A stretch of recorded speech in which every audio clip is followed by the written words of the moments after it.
Mounties leading the way along to Wellington Arch, flanked by mounted Metropolitan Police, followed by a contingent of those who've been recipients of the George Cross and Victoria Cross, and representatives of the armed forces of Canada, Australia, New Zealand, and other Commonwealth countries.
Gun carriage passing the gates of New Palace Yard and the Palace of Westminster and the Houses of Parliament, where of course Her Majesty attended on so many occasions for the state opening of Parliament.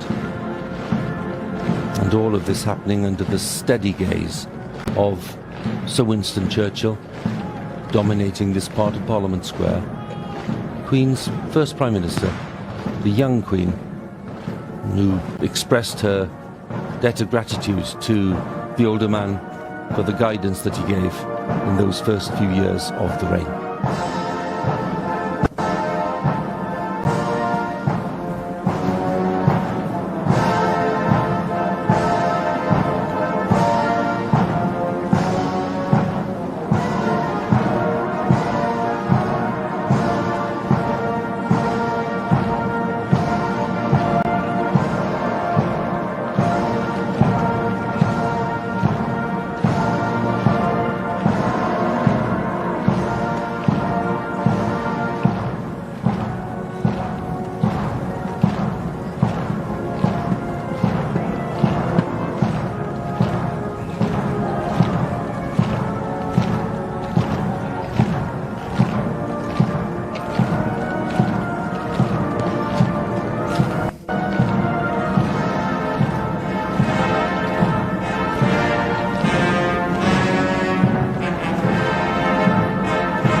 Which includes foliage chosen for its symbolism. The kings had a very big hand in this. Rosemary for remembrance. Myrtle, the ancient symbol of a happy marriage. And it was cut from a plant that was grown from a sprig of myrtle in the wedding bouquet of Princess Elizabeth to Prince Philip back in 1947. And English oak, which symbolises the strength of love.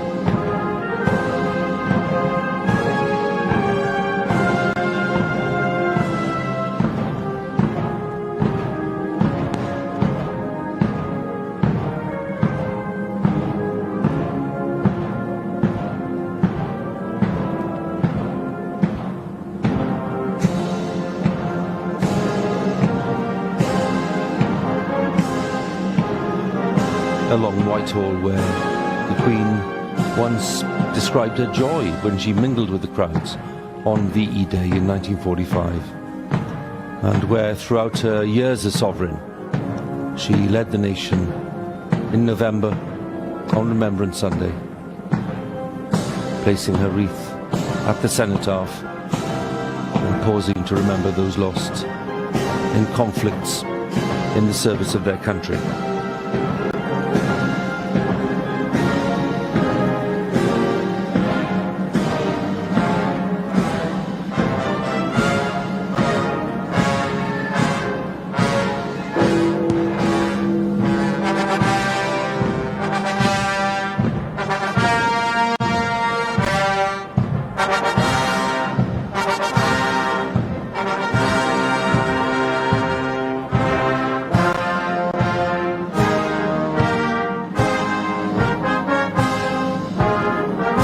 Cenotaph, standards lowered by the Royal British Legion, King George's Fund for Sailors, the Soldiers' Charity, the Royal Air Force Benevolent Fund, the Soldiers, Sailors and Air Force Association.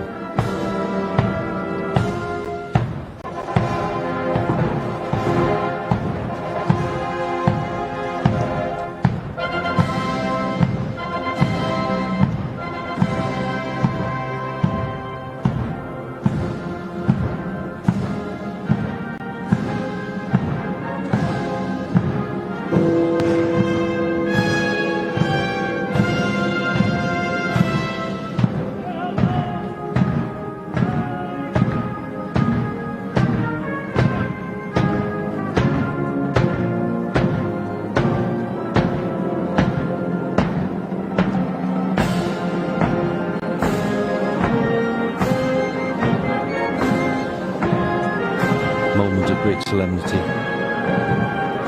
as Her Majesty's coffin is taken past the cenotaph, unveiled by her grandfather George V in 1920.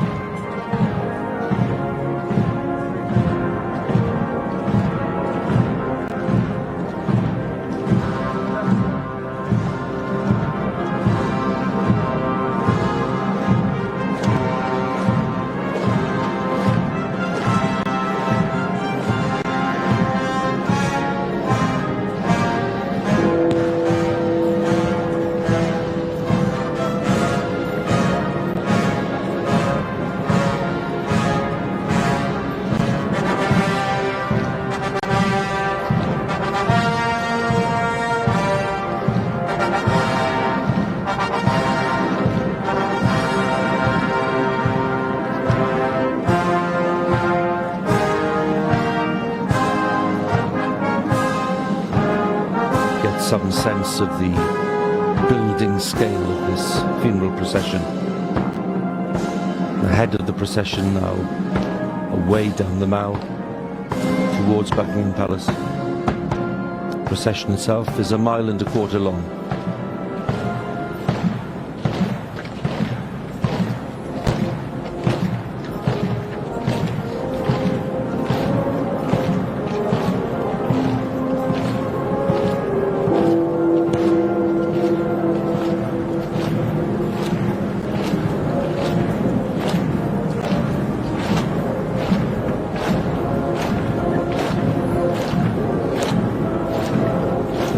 Representatives here, the Royal Air Force, the Royal Navy and the Army. Hundreds of representatives with arms reversed as a sign of mourning.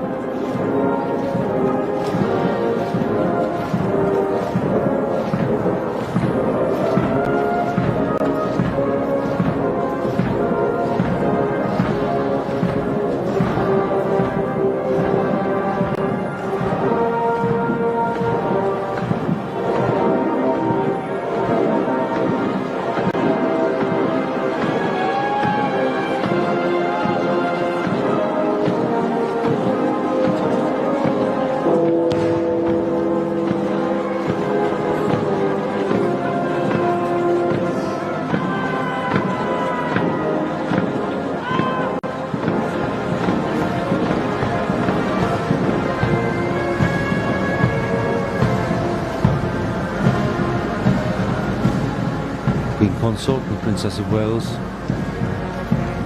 George and Charlotte, in one of the cars following this procession.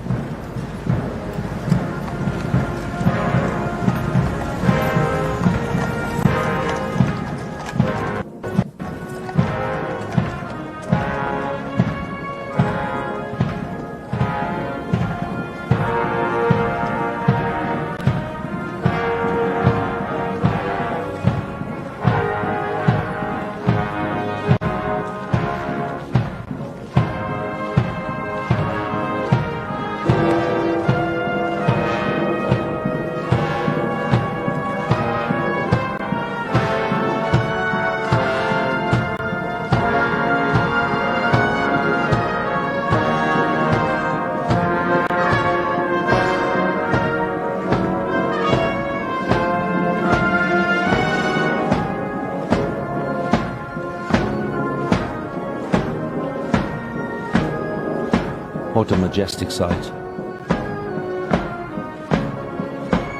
The sun has come out, making the colours so vibrant. On the Mall, looking up to Admiralty Arch. The scene, of course, every year of the happy event of the birthday parade, the Queen's parade on the official birthday. Today it's an opportunity to escort Her Majesty one last time along the Mall and past her London home at Buckingham Palace.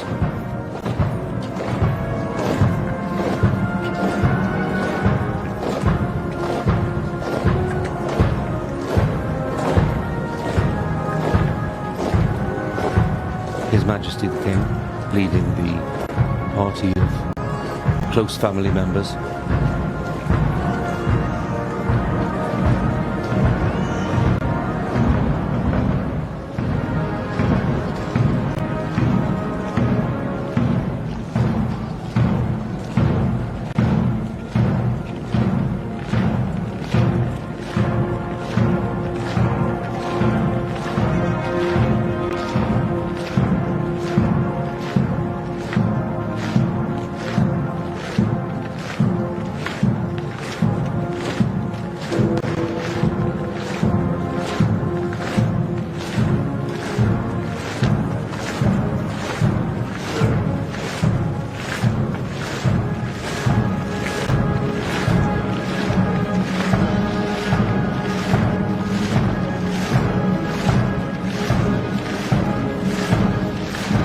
The naval ratings gently turning towards the entrance to Horse Guards and the narrow archway which will lead onto the parade ground.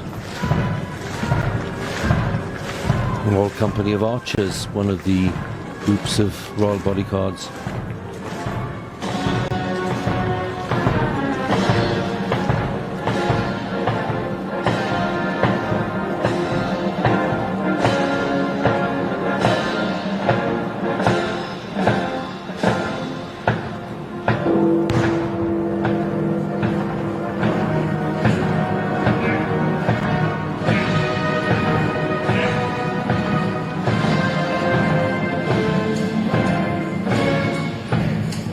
Horse Guards Arch, which is still officially classed as the main entrance to the estate, including St James's Palace and Buckingham Palace.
and on to the familiar expanse of Horse Guards Parade,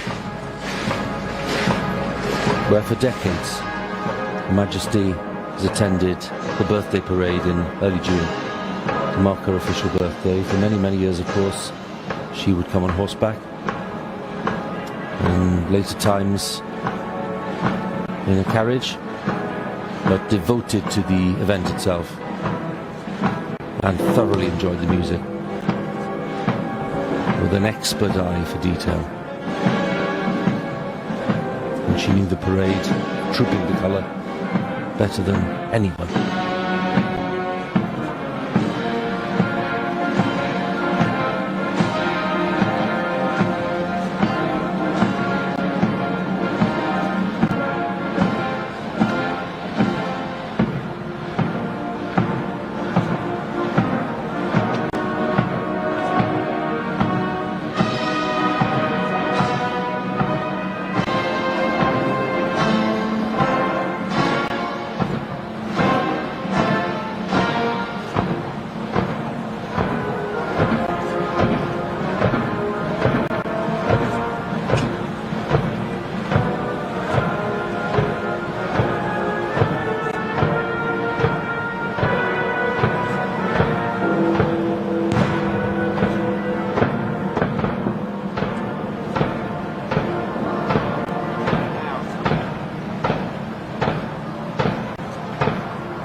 Golden orb surmounted by a cross to symbolize Christianity over the world. The scepter, the monarch's symbol of fairness and justice.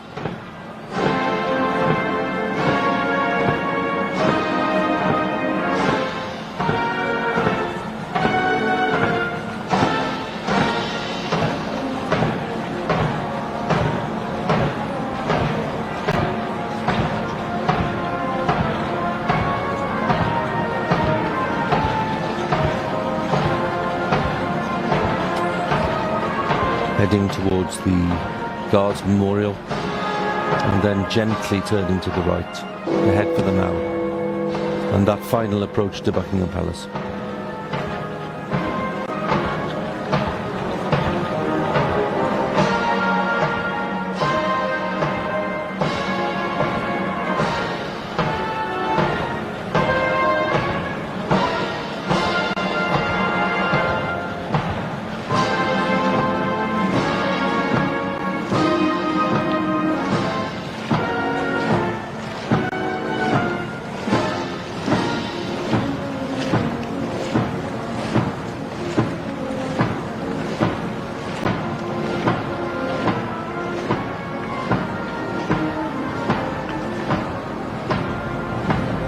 Circling around the great Queen Victoria Memorial. The Royal Air Force there played such an important part, of course, in the events of the 8th of September and later, bringing the Queen back to London from Scotland. The Queen's body was accompanied by the Princess Royal. The Royal Air Force flew Her Majesty back to RAF Northolt.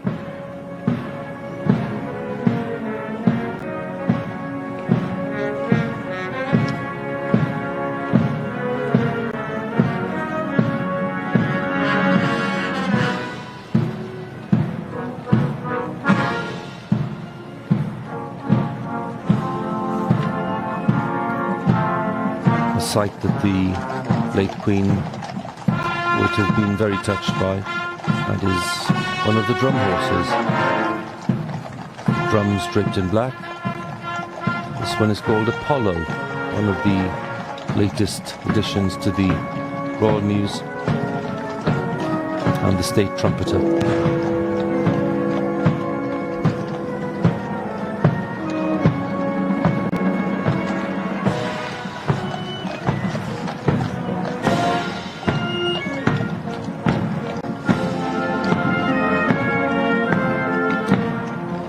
The Major General commanding the Household Division, Major General Christopher Gicker, who was in charge of all the troops on parade today, thousands of them.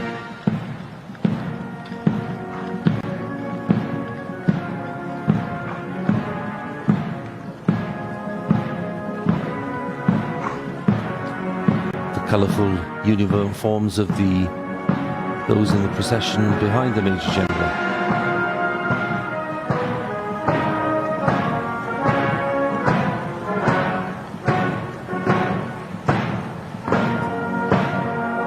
The Sovereign's escort, Household Cavalry, the Blues and Royals.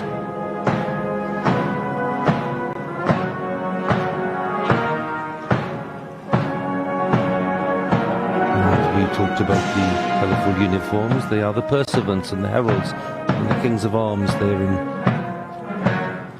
authority when it comes to heraldic matters. Saw them present at the Accession Council and at the State Opening of Parliament and other important events to do with the state and the Crown.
The scene at Buckingham Palace as this procession stretches now from Constitution Hill all the way back to Horse Guards. The representatives of the Army and the Royal Air Force and the Navy, the band of the Irish Guards and the Welsh Guards, this section of the parade.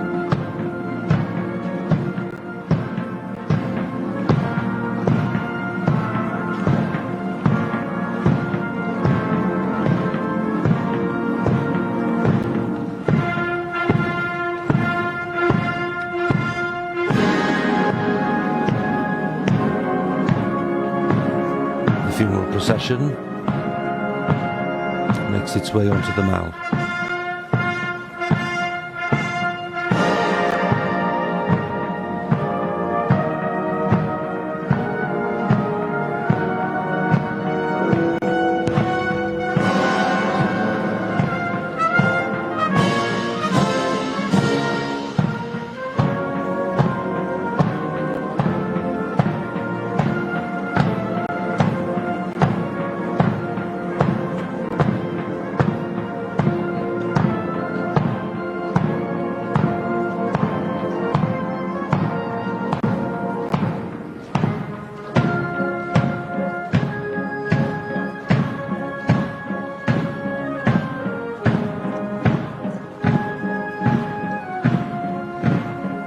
Queen Consort pointing out some of the elements of the procession to Prince George and Princess Charlotte, with the Princess of Wales looking on.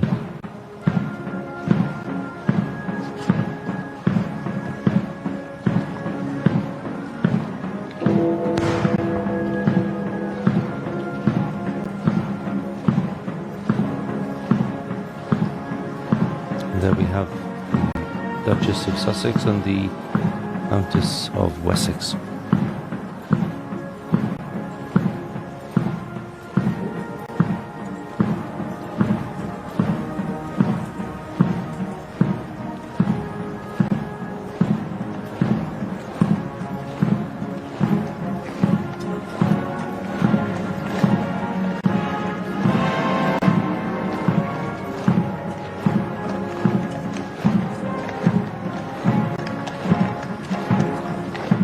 we have Princesses Beatrice and Eugenie.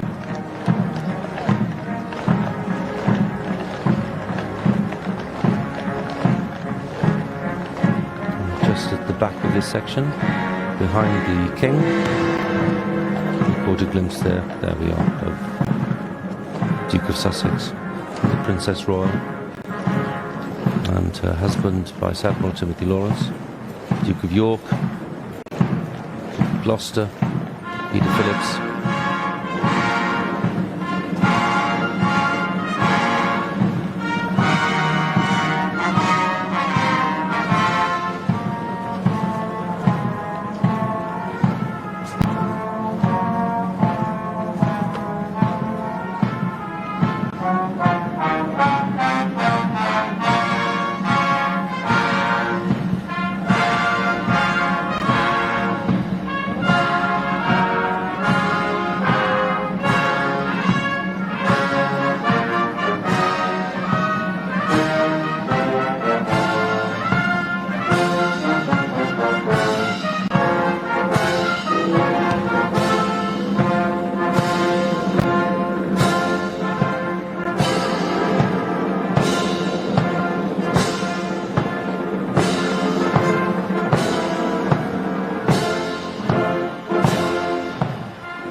So many memories, those taking part in this procession from the royal family.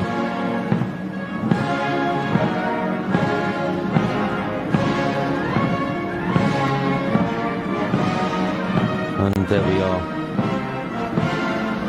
Queen Elizabeth, Queen Mother, who died 20 years ago, and King George VI, who died a relatively young man in his 50s.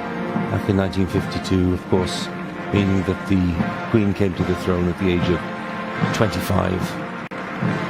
And no question that King George VI was responsible for shaping this remarkable reign that we've seen over the past 70 years. Because Queen Elizabeth II has reigned very much within the parameters set for her by her father. A very close bond between them, as indeed there was between the Queen and her mother.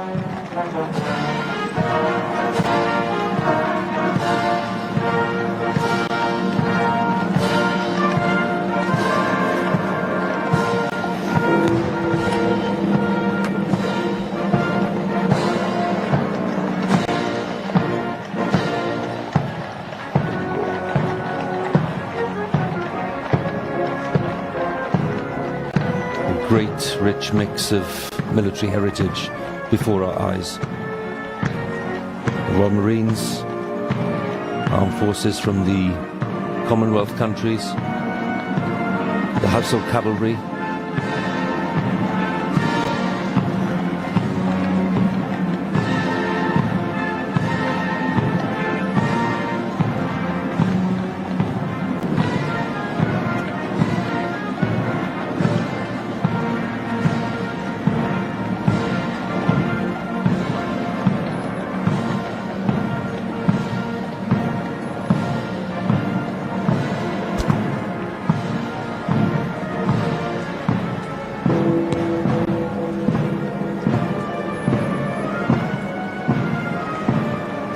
and among this part of the procession too, the heads of the armed forces.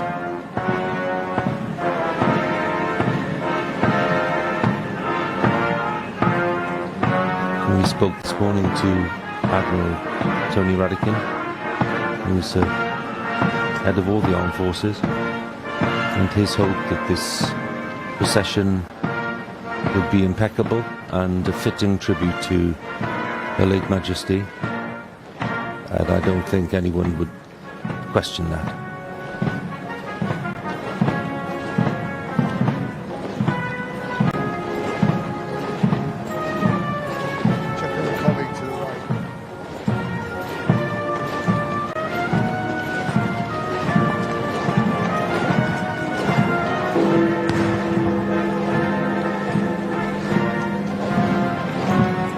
Blues and Royals, followed by the drum horse and the state trumpeter, as they make their way gradually towards Wellington Arch and Hyde Park Corner.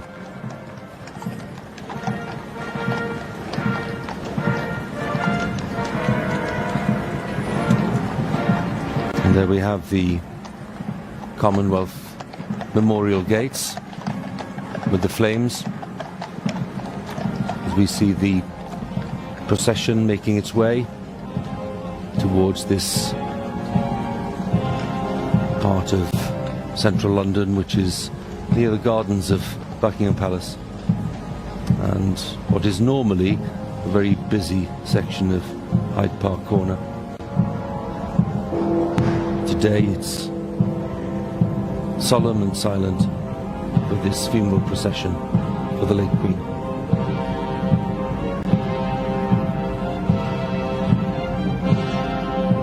The Honourable Artillery Company approaching,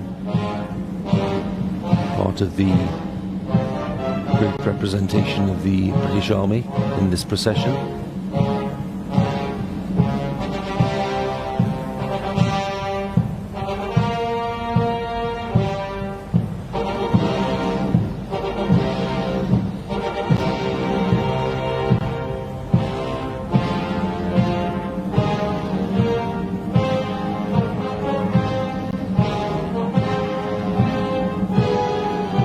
Flanking the Queen's coffin, on either side we have the bearer party from the Queen's Company, 1st Battalion Grenadier Guards, and with the distinctive white plumes, the gentlemen-at-arms, and behind them, equally distinctive in their Tudor uniform, the Yeomen of the Guard.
Front of the band of the Scots Guards and Coldstream Guards, we have just about a view there of the Earl Marshal, gentleman in the glasses, the Earl Marshal, Duke of Norfolk, the man who's in charge of the organisation of state events, state funerals, coronations.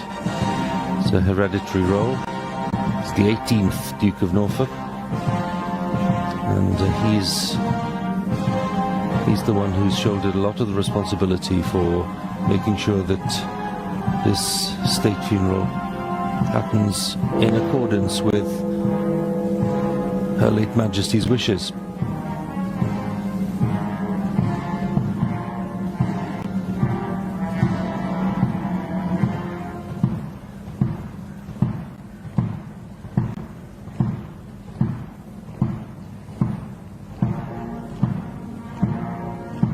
And there in the centre, with the white plumes, we have the Major General commanding the Household Division, troops of the London District, Major General Christopher Geeker, who's in command of all the troops in procession today and elsewhere, lining the route and taking part not just in the procession itself.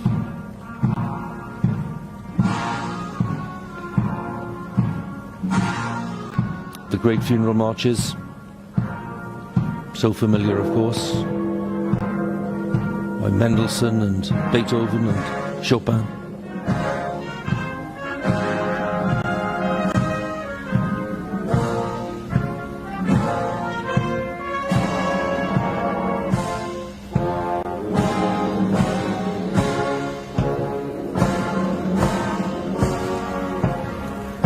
This state gun carriage, which has been in the Navy's care since 1901, was first reserved for the funeral of Queen Victoria more than a century ago, and has been used since then. It was the same state gun carriage used for the funeral of King George VI 70 years ago.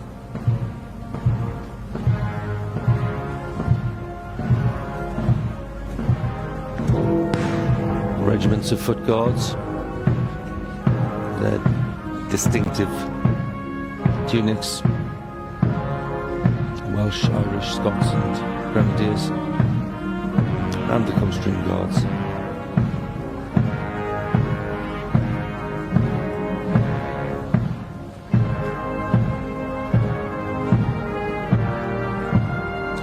Royal Lancers and the Royal Engineers also in the procession.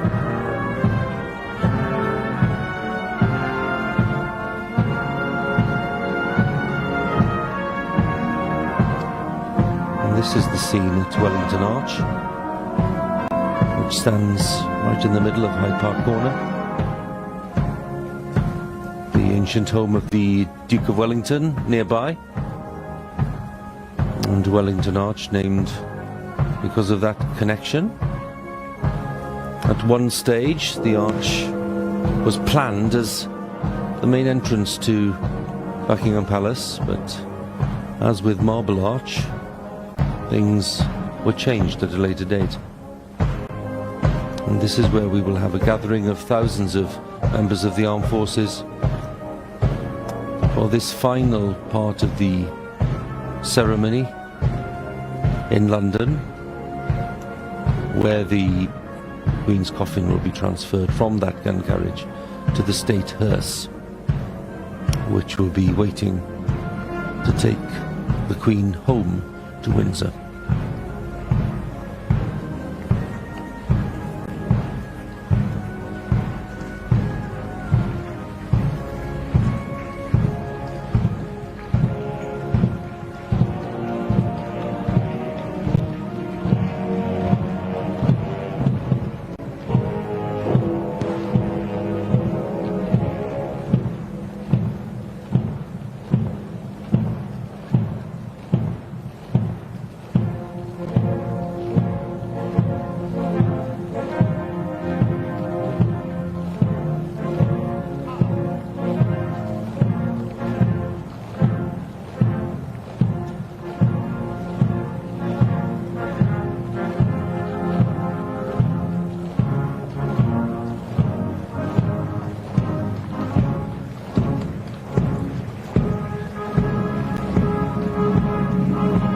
Prince of Wales standing tall just behind his father the King,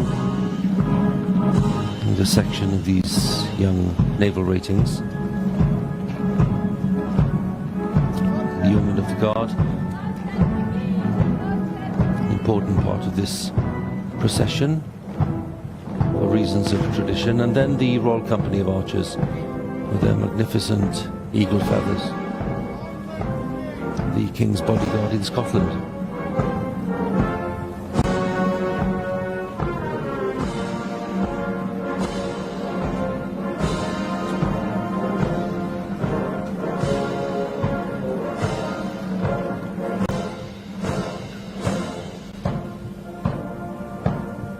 Deeply poignant moment in this procession as Her Majesty Queen Elizabeth II approaches Buckingham Palace for the last time.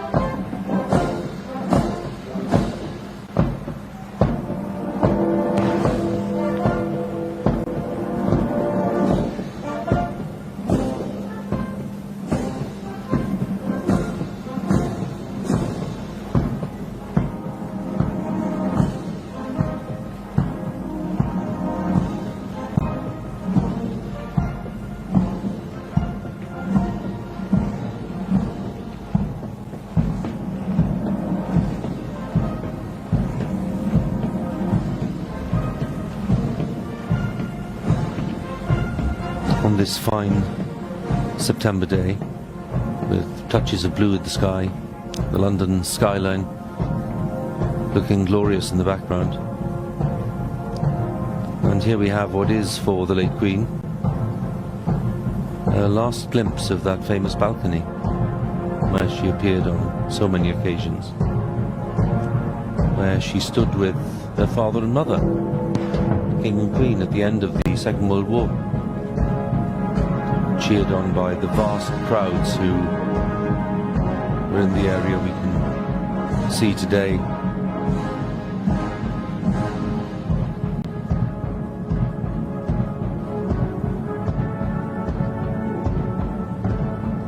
And the vast crowds again here when the young Queen was crowned back in 1953.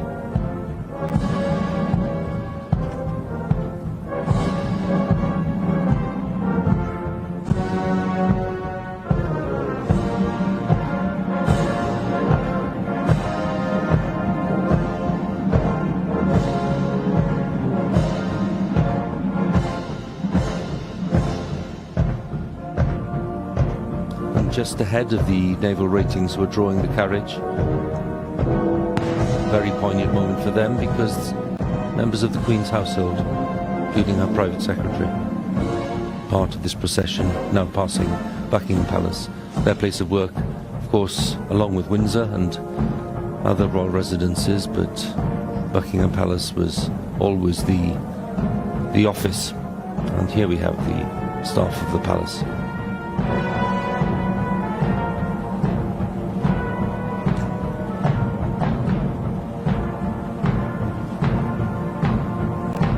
Great line of them standing in silence and respect as they wait for this procession to pass with the late Queen.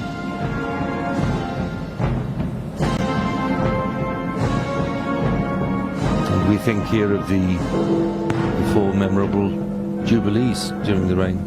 We look at that balcony and all the delight and joy and celebration of those times.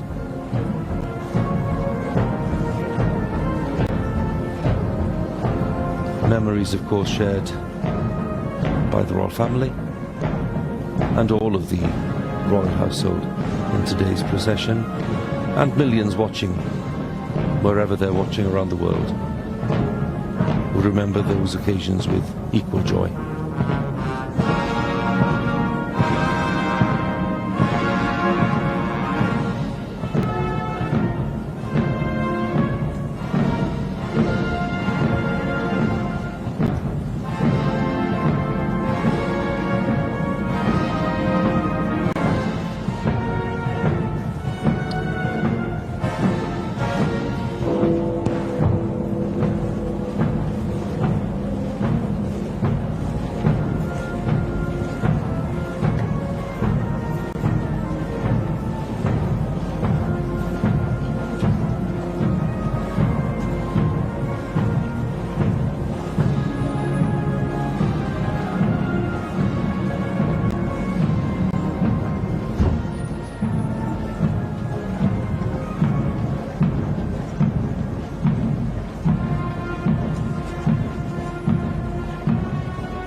We look at the heart of the procession.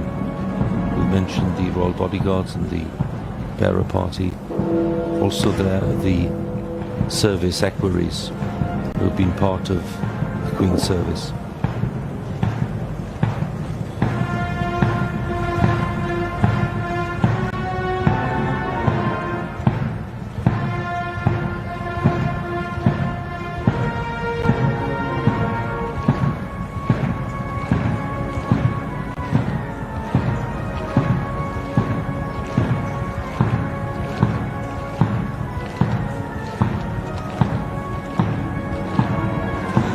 leaving Buckingham Palace behind,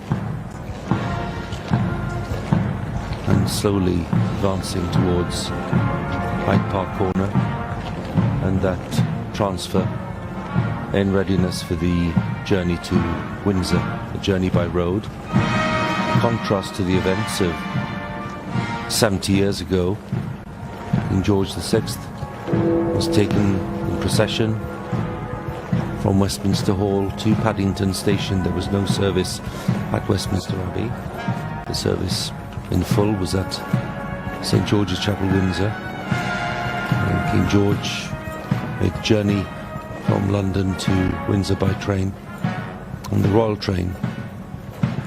But arrangements this time are different, and the decision was made to take the Queen from London to Windsor by road in the State Hearse.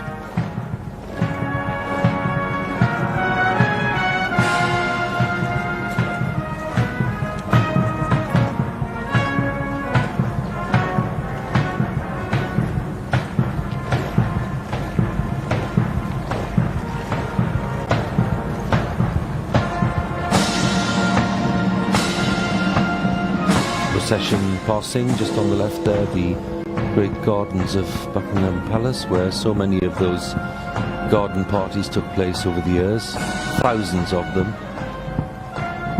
with so many people being delighted to be asked just once, in most cases, to enjoy the gardens, and indeed, if they were fortunate, to have a few words with Her Majesty during the garden party itself. And then on the other side we have Green Park.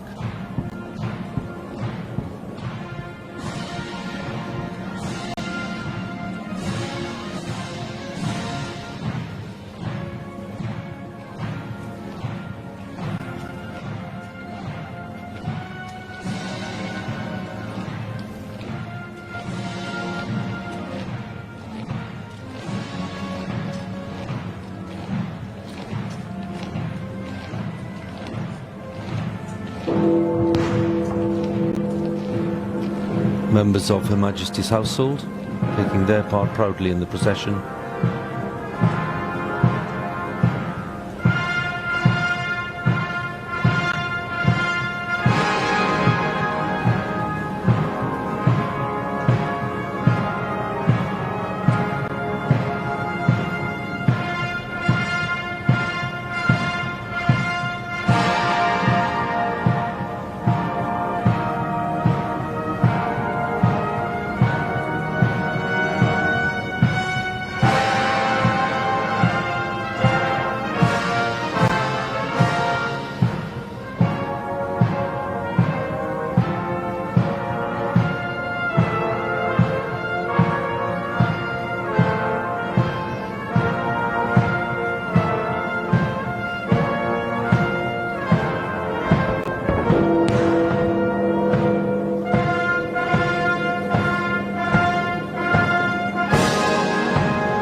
And still the sound of Big Ben tolling right across central London, punctuated with the sounds of the King's Troop Royal Horse Artillery firing their long gun salute. And they've been based principally at Hyde Park for this firing today during this procession.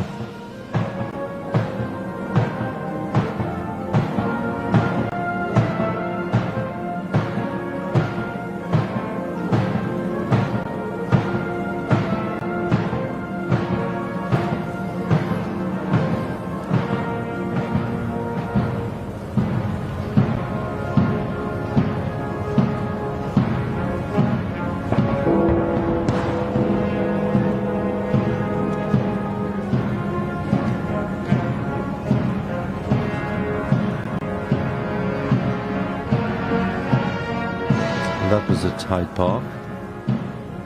There are two guns also being fired at Hyde Park Corner, dismounted guns, as part of this last formal section of this procession today in London, before a separate procession takes place at Windsor later on.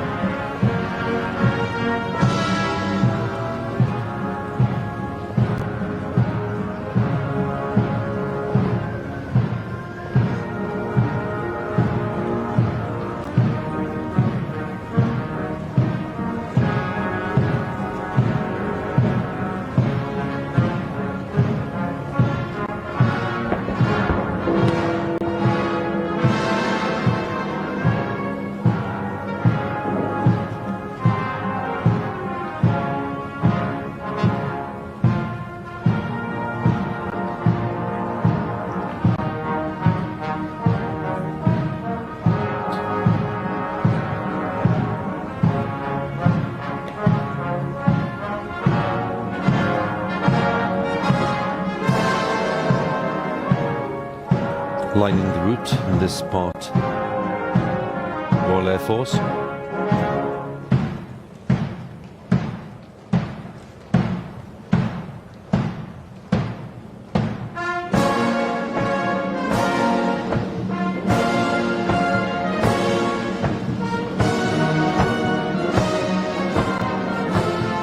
Vice Chamberlain and the Treasurer of the Royal Household, part of this group representing those who served Her Majesty.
Scene that will touch the hearts of everyone watching, I'm sure, as we look at the close family, children of the late Queen, led by the King,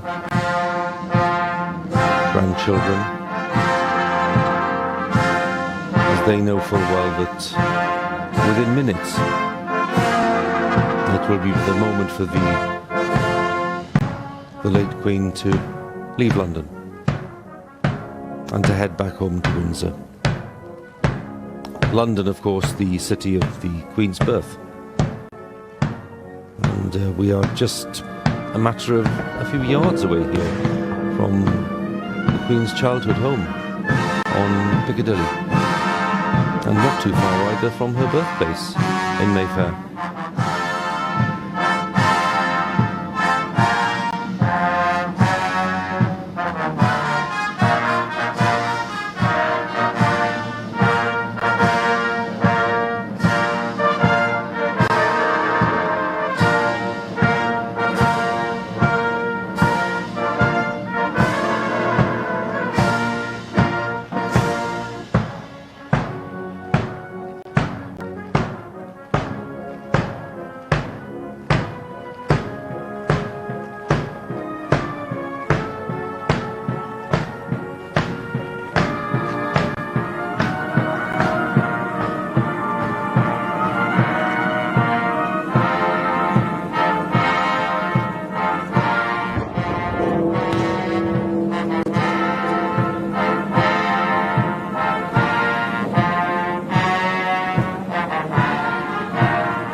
Magnificent view of Wellington Arch, of the greenery, right in this busy part of London.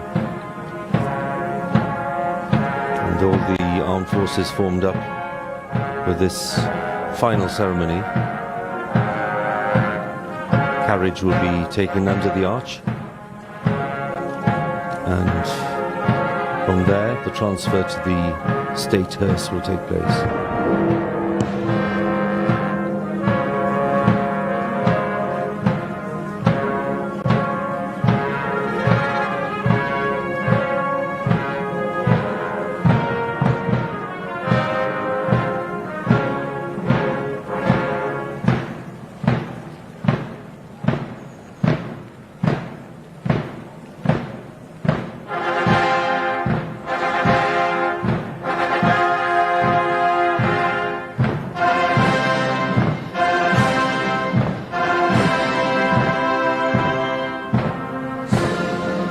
So many elements of strong tradition worked into the procession today. A piping party from the Royal Navy will pipe the still when the transfer is about to happen from the gun carriage to the hearse. A piping party that we heard at the Duke of Edinburgh's funeral last year. A very strong echo of the Duke of Edinburgh's life at sea. And of course, from the Queen's point of view, a tribute to her late father, King George VI, and his experience during the First World War at the Battle of Jutland.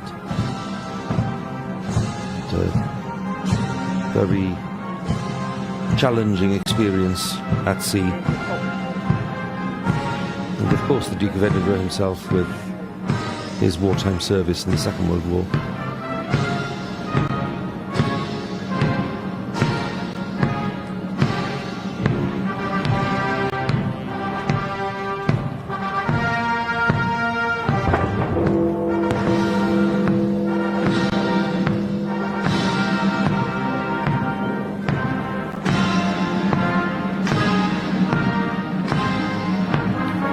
The Imperial State Crown and the orb and sceptre will be part of the procession, and that royal standard which is draped over the Queen's coffin all the way to Windsor until that final committal takes place in St. George's Chapel.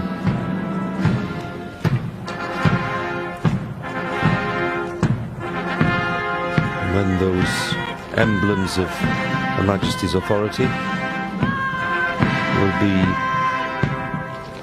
set on the altar at St. George's Chapel before the committal takes place.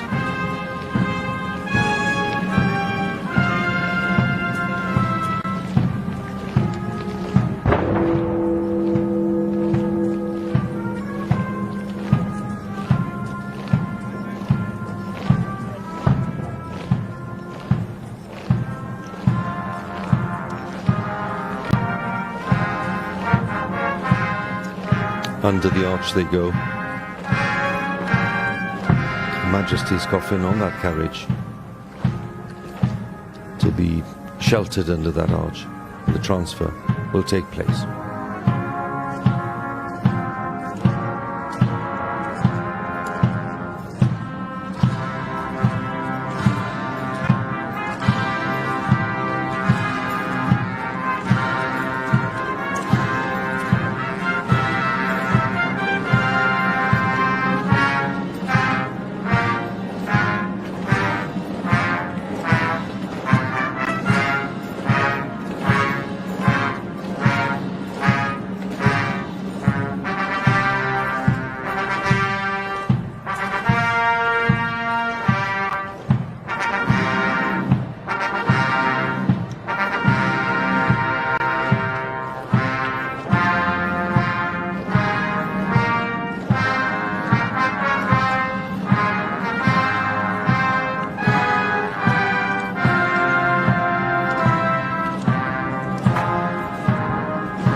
Moments that few of us will ever forget, I'm sure.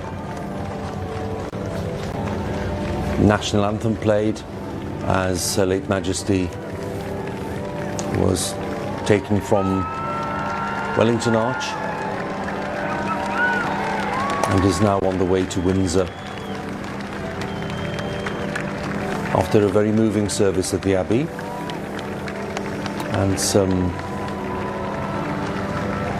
clearly expressed messages, including those of the Archbishop of Canterbury, about the Queen's life of service and dedication and sense of duty. And then the magnificent, solemn, moving procession all the way from the Abbey to Wellington Arch. And there are crowds on the streets here approaching Knightsbridge, lots of them offering floral tributes, others just maintaining a dignified silence, come to see their Queen for the last time as she leaves London.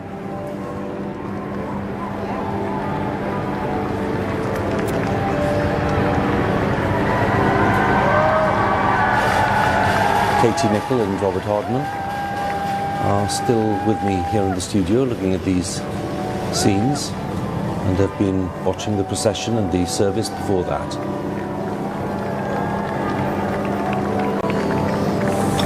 Katie, as we see the Queen's final departure from the capital, I suspect that these are the images that will stay with people for many years to come. I don't think anyone that watched that, Hugh, will ever forget it. And you said during your commentary, so many memories, and that's what struck me as I watched that procession past those landmarks that have punctuated the Queen's life and punctuated ours, because we look forward to Trooping the Colour and those birthday parades. You know, I look at my life and it's been marked by the silver, the diamond, the gold, all these wonderful jubilees, and I can't help but think back to the Platinum Jubilee celebrations and the last time that the Queen stepped out on that balcony. And I think if anyone's wondering, what must she make of all of this? Remember when she stepped out for the last time, overwhelmed with emotion at that sea of faces, that sea of people there for her. well, today they turned out again to bid a final farewell. They did, Robert, and the sense of love and respect and admiration is just as strong as the sense of loss. It is, Hugh. I thought it was rather touching. We saw just a few moments ago almost a ghost of a smile on the face of the king as he saw the end of this extraordinary ceremony, because it's been a spectacular and as we said earlier, unprecedented gathering of not just of world leaders but of all these armed forces from around the world. This is a ceremony unlike anything really, as you said earlier, since the funeral of George VI, possibly since the coronation, and it's all gone exactly as the Queen would have wanted. She paid a great deal of attention to all of this, and she would have been so pleased to see it just go the way it's gone. And I think the wonderful contrast between the solemnity and the formalities we had a little earlier, and now just look at the capital coming out. I mean, they are 20, 30, 40, 50 deep in places, the whole of Hyde Park, and now this is the sort of the on her way to the other part of all of this, which will be, I think, rather more intimate. Last night it was a glorious rainbow over London when we were preparing for today, and today it's a sunny day in September, and crowds really have come out in their many thousands. And the sunshine has added to the sense of colour and vibrancy. It's been solid but not gloomy. This is the issue, because, as so many people have said, a life of 96 years is something to be celebrated. Of course, the Queen will be missed, but people understand that there's a lot here that needs to be said about everything that was achieved over that long lifetime, and that's really why I think that people have wanted to come out. It's a mark of thanks as well, not just of admiration. It's saying thank you as well as farewell. It is, Hugh, and I suspect had it been pouring with rain, everyone that's standing out there today would still have done it in all weather. It would be very British. It would be terribly British, but I think the fact that as the coffin left the Abbey and the clouds parted and the sun came down, it was a wonderful moment to see that spectacle bathed in sunshine. And those rainbows that you point out, I think, struck so many people. That the double rainbow over Buckingham Palace, the rainbow over Windsor Castle. I think we'll all be looking out for a rainbow later on today. Indeed we will. And as you were saying, Robert, we're in a position where we are reflecting what's gone on today, but of course we're also looking ahead to the final part of this state funeral.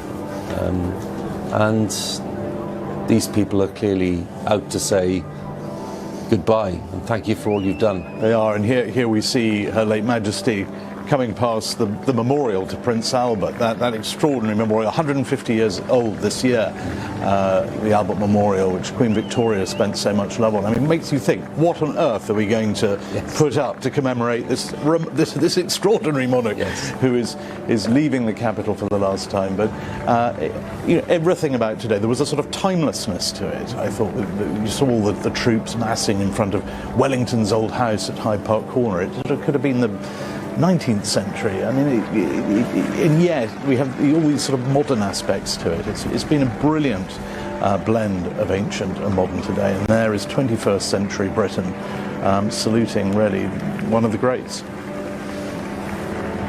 It's a wonderful parallel, isn't it, to be passing the Royal Albert Hall, because of course all those years that the Queen was determined to attend the Festival of Remembrance on Remembrance Weekend, the eve of the Remembrance service at the Cenotaph. The buzz among 5,000 people in that hall when she arrived at just before 7 o'clock on Saturday evening was remarkable, with people really feeling that the Queen's authority and the Queen's blessing on what was happening was indispensable. It wasn't the same event. and isn't the same event, won't be the same event without her, although of course the King will, and already has impressed lots of people with the way that he's... Everyone wanted an imprimatur on course. these events. Of And course. wasn't it wonderful the way the procession took in almost all the great memorials, all the way through, not just the cenotaph and the women at war, but up to Hyde Park Corner. There's the New Zealand War Memorial, the Australian War Memorial. I mean, every aspect of shared sacrifice, I think, has been recognised today through this exemplary procession. I was really struck as well, Katie, by the way in which the procession, the initial procession, which arrived at the Abbey in silence, a sense of expectation but deep respect. The service itself really did underline lots of the themes that Her Majesty wanted to have underlined. She was, of course, a woman of strong faith. She was. It had informed lots of the decisions that she'd made in her life and the way that she'd lived her life. I think you're absolutely right, and we saw the faith reflected in that service with some of her favourite hymns, Yes.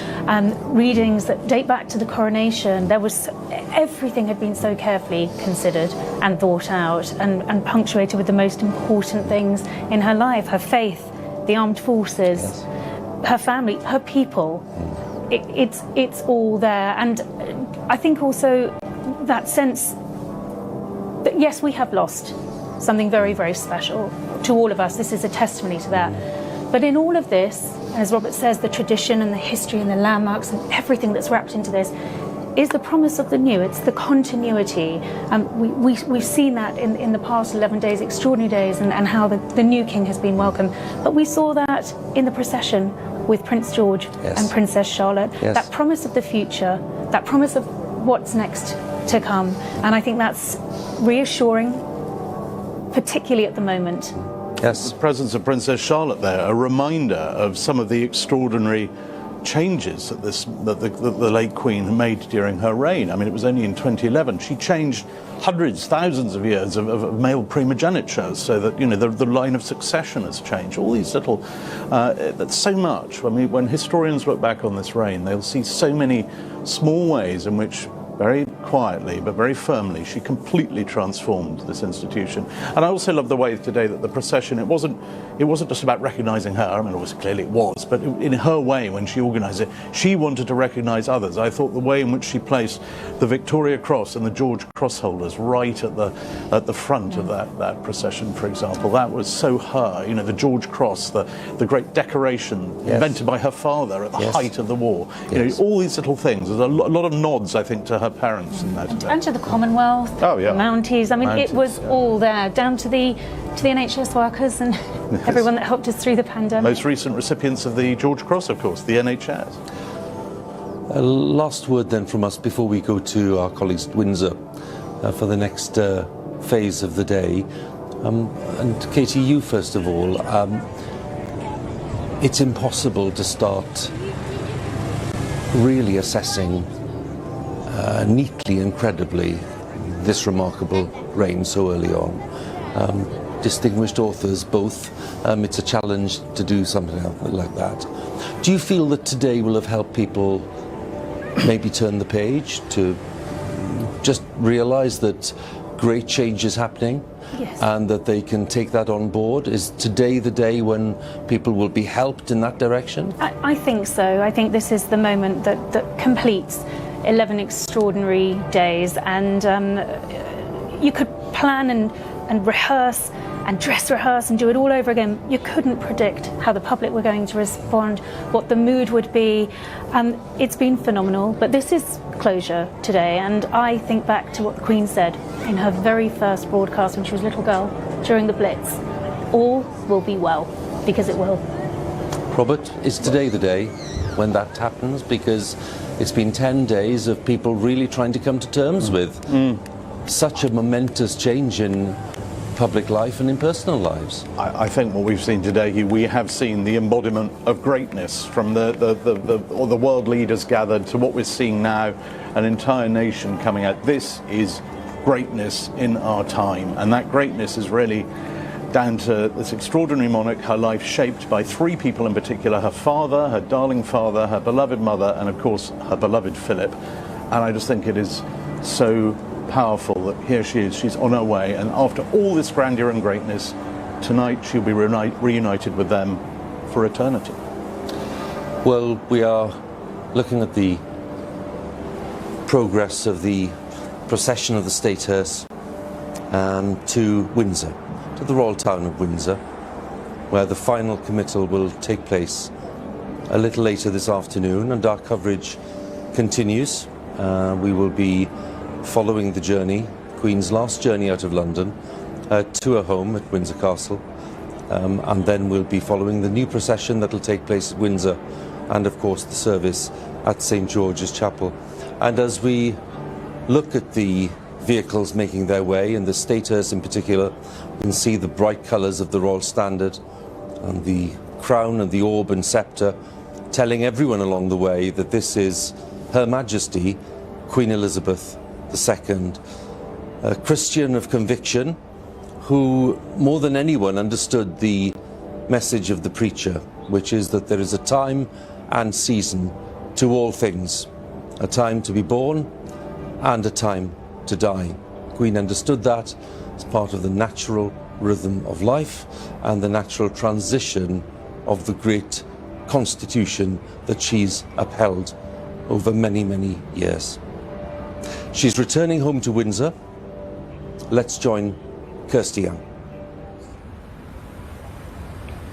Yes, and so the grand and exquisite ceremonial tableau of that magnificent state occasion gently recedes into the background as the Queen's coffin makes its way now through London and out towards Windsor.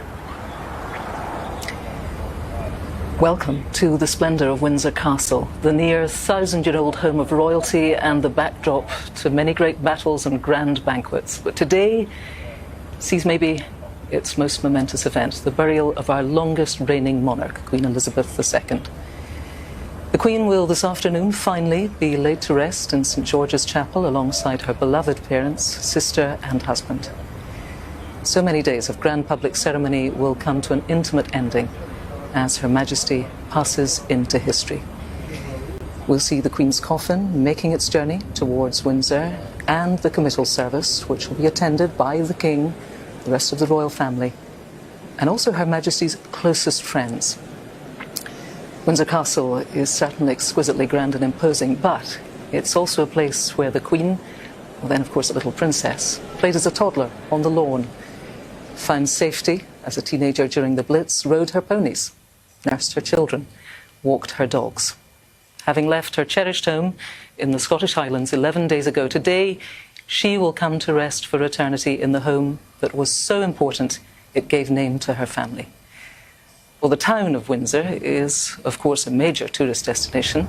It's used to crowds, but today its streets have taken on a unique character. The grounds of the chapel and the edges of the Long Walk are carpeted with bouquets of flowers.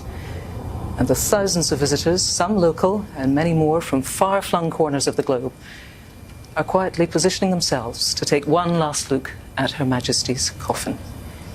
David Dimbleby will be taking us through this afternoon's event. I suppose the way to see this afternoon's service is that if what happened at Westminster Abbey was the grandeur of a state funeral with heads of state, with people from all over the world coming to pay tribute to Her late Majesty, what is going to happen here at Windsor this afternoon is much closer to a family funeral. As Kirsty was saying, the Queen is going to be interred here along with the Queen Mother, Prince Philip, the Duke of Edinburgh, Princess Margaret, and will lie with 10 other sovereigns going way back to Henry VI in 1471. So it is in that sense the sovereign coming back to the place where our sovereigns, or many of our sovereigns, lie. But on the other hand, the congregation is going to be very different here, as the people sitting here now are perfectly obvious were not in Westminster Abbey. They've assembled here, and they are a different kind of congregation, much smaller. They include for instance, many of the Queen's godchildren. They include large numbers of people who worked on the Queen's estates, whether in Scotland or in Norfolk or in London. Some of them wearing, you see that little medal, the Royal Victorian Order, which several people here are wearing, and that's the order that's in the personal gift of the Queen, only given to people who have worked for her, and it's her decision whether they should have it. So what we'll see here is a quite different service, but with this momentous ending to it, which Hugh was talking about earlier on, the moment when the instruments of monarchy that were presented to her in Westminster Abbey at the coronation are removed from the top of the coffin and returned to those three cushions you can just see in the far distance on the altar of St. George's Chapel.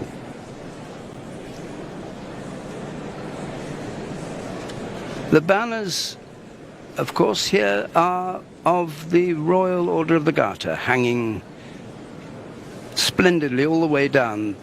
The Garter Knights, who each have to provide the banner, there are 24 of them in all, and members of the royal family as well. So this chapel not only serves the purpose of being the Chapel of Windsor, but also of the Order of the Garter, founded in 1348 by Edward III. So history here, just as in Westminster Abbey, history here is present for this momentous afternoon.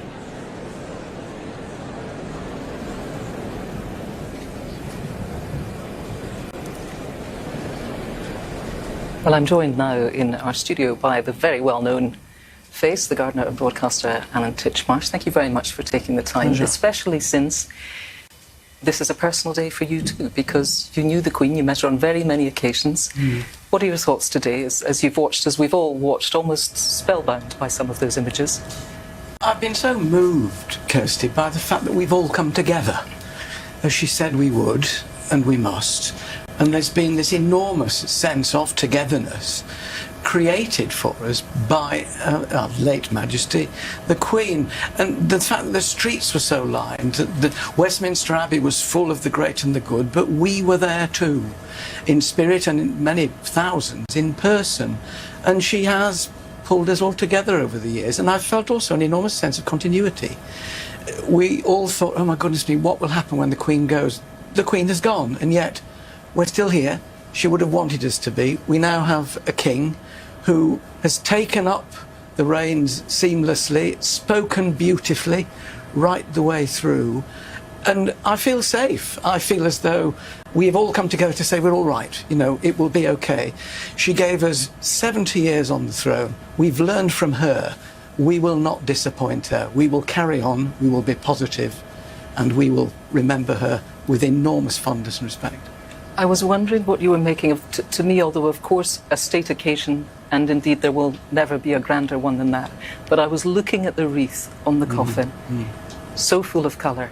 I saw rosemaries, hydrangeas, there were dahlias, oak leaves. It seemed to me it was a very, very personal touch, and I just wondered, you, with your gardener's eye, what you made of that. Our history was in that wreath. There were oak leaves there. There are oak trees in Windsor Great Park that were growing here and were mature when William the Conqueror invaded in 1066. Some of them are still there, still alive.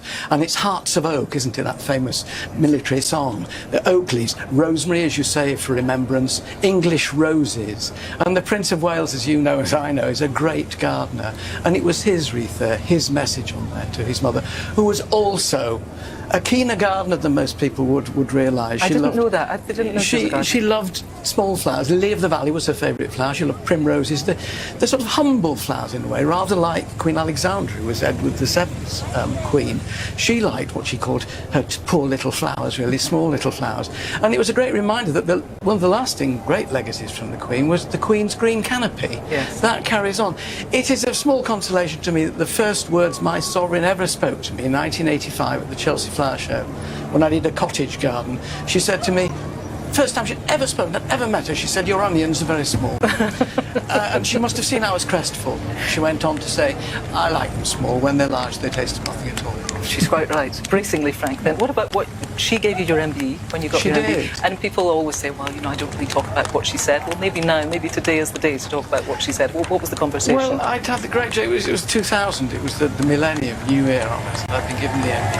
And in that January, when I knew I'd got it, I was asked to go to Sandringham to talk to the Sandringham WI.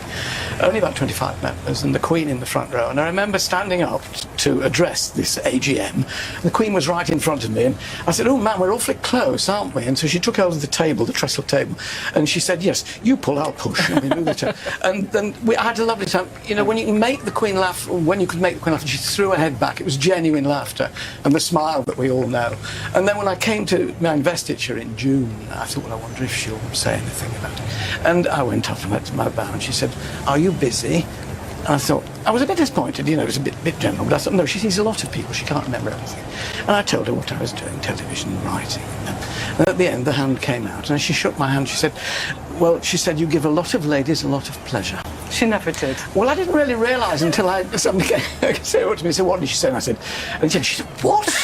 And so I was going home in the car with my wife, and I said, "You know, I couldn't make up my mind whether to be buried or cremated. I'd quite like to be buried because I'd like a headstone." And on said, like Alan Titchmarsh, MBE, 1949 to whatever.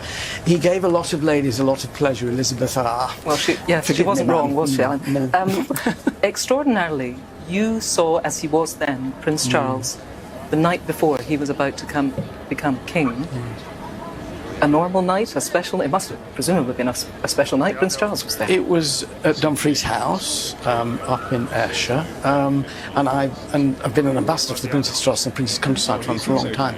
I've also been, since its formation, an ambassador for the Prince's Foundation, which does a huge amount of work, and particularly up in that part of Scotland and around Dumfries House, 12,000 people a year learning all kinds of skills. And I was up there to have a look round, and I saw the Prince in the morning and ran across from London and said hello, and we had a quick chat, and he said, you know, perhaps you could do the estate walk with me tomorrow, which, as it turned out, I couldn't do, but it's another story, isn't it?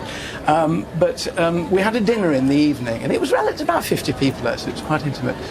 And after dinner, we had warm coffee, and we listened to music. There was a sort of penny whistle and a guitar. And the Prince gave the penny whistle player a bottle of scotch and the guitarist a bottle of champagne. And we all chatted, and at about 11 o'clock, the Prince was working his way around the room to leave.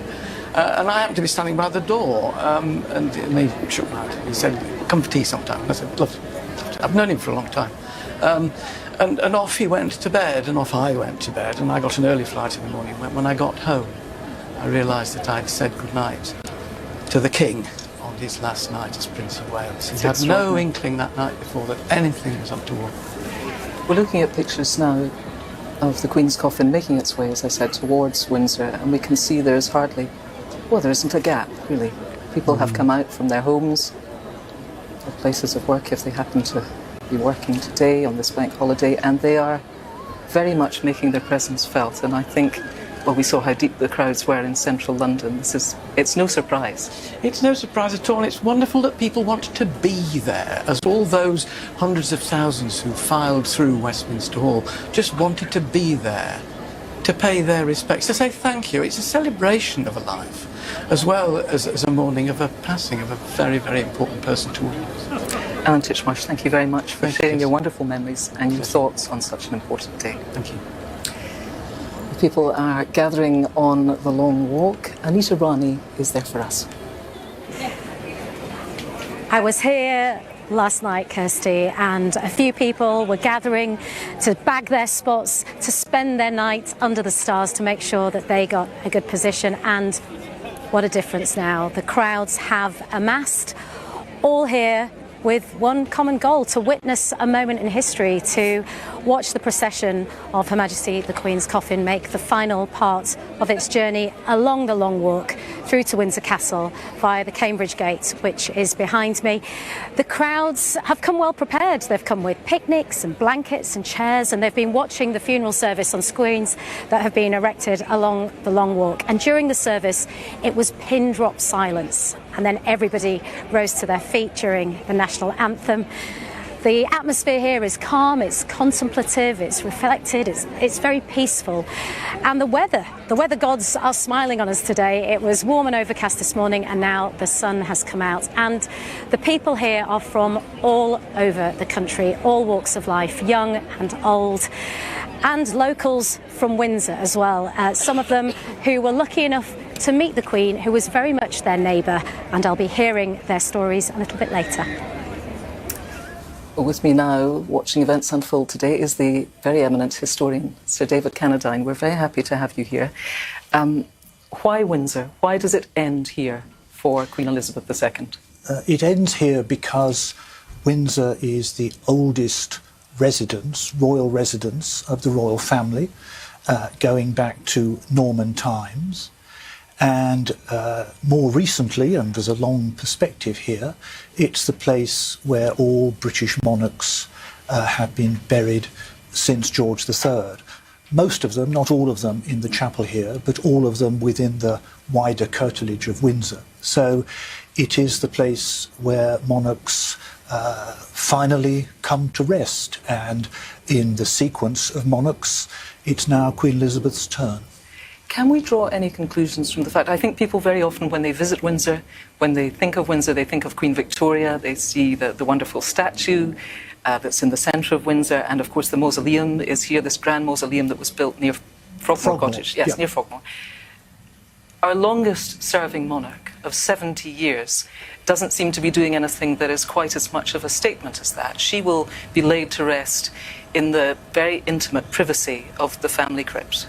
That tells us something about, or does it tell us something about her? Well, Windsor Castle is a very multifunctional place. It's important to remember that. It began as a fortress, it's a royal home, it's where many members of the royal household work, it has a fabulous library and art collection, and it's a place of worship. So lots of things go on in Windsor, but one of the great things that goes on, which is why we're here today, is that this is where monarchs end their lives and are buried here. Queen Elizabeth, of course, herself had a strong personal connection with Windsor, probably stronger than many monarchs before her, so there are many reasons why it's very fitting that she ends here. Do you think the strong connection particularly being the teenage years during the war, which really sort of cemented, would it be fair to say, cemented her relationship with the place? I think it would. Of course, even before that, she spent weekends and time at Royal Lodge when her father was Duke of York, and that's where she acquired her love of country living and dogs and horses. But then, of course, she did live here with Princess Margaret during the Second World War. She made her first broadcast from here, and I think that was a very influential phase in her life. When she became monarch, she spent weekends here during the time that she was at Buckingham Palace during the week, and a variety of events are built around Windsor, the Garter ceremony, for example, Ascot Week, and of course a great deal of royal pageantry goes on here, state occasions when she welcomed people like President Obama or Donald Trump or Joe Biden. So she was very closely associated with here during her very long reign. Can we think then about today as the moment when the Queen slips from being the person who was our monarch into history, as it were? You know, she is somebody who people will now be reading about. That's a very significant moment, of course, for her family and friends, but in a way it's a shared moment for all of us. Yes, I think that's right, and in a way it's a moment that will actually linger. It is true that she is passing from being our queen, and most of us never knew the time when there was any other monarch. She has now passed into history. We have a new sovereign, King Charles III. But of course it's true, firstly, that I think many people will remember this day all their lives, but secondly, it's going to take quite a while for my colleagues, historians and biographers, to reach some settled verdict on many aspects of her reign. We know already it was a remarkable reign. She was a great monarch and was much loved. All of that we know and is settled. But how future generations, future historians will come to see her is, I think, something that will need a lot of work on going forward. It is very interesting that she maintained entirely consistently, as I understand it, the popularity of the monarchy throughout her reign. The figures were always the same. You know, people very much liked her when she came to the throne and very much like her today, it's interesting that as times have changed, and in many ways she was a monarch managing decline of an empire, decline of Britain's status in the world in so many ways, and yet every overseas paper that I got my hands on this morning, on its very front page was the fact that today was the state funeral of Queen Elizabeth II. It's interesting that there's a sort of tension between those two things, do you think? Yes, I think that's right. It's clear that in many ways she presided over a period of de-imperialisation, for want of a better word. It's a good word. And de-Victorianisation, if you'd like that one as well. And part of her skill at managing that was that she never let on that that was what she was doing. Yes. And I think that was crucially important. Yet at the same time as those things were happening, she helped the monarchy adapt. Some thought too slowly, some thought too quickly. I think on the whole she called it right. And I think the recognition that she managed to sustain all of that over 70 years was a very extraordinary achievement. Just as is also the fact that, although we like to think to the contrary, over 70 years she sustained the fact that with very, very few exceptions, we never really knew what she thought about anything. Isn't that true? And that's so often when I speak to people, indeed at the Jubilee I spoke to many people to try to get an insight, but I suppose it's understandable that somebody who was so constantly under scrutiny would want very firmly to keep part of their life private. I think that's right, and the hope must be, I speak here of course as a historian, the hope must be that she did indeed keep a diary, which I think there is cause to suppose that she did, and let us hope that she expressed her views there trenchantly and candidly in a way that in public she very properly felt she couldn't. So interesting to talk to you, Sir David Cannadine. Thank you very much indeed for taking the time to share your thoughts with us. It's been a great pleasure and privilege. Thank you. On its way from London to Windsor, the coffin of the Queen carried past large crowds on each side of the road here. Quite extraordinary that in the centre of London people were kept away from the procession. They're making up for it by coming here in their thousands, not just here but at Windsor, down the Long Walk, on each side.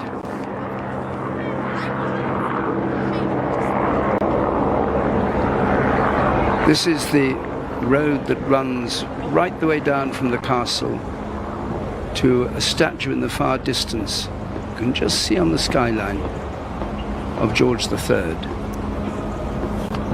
And Queen Anne had it paved for a carriage. Each side it looks as though those are flower beds. They're not flower beds.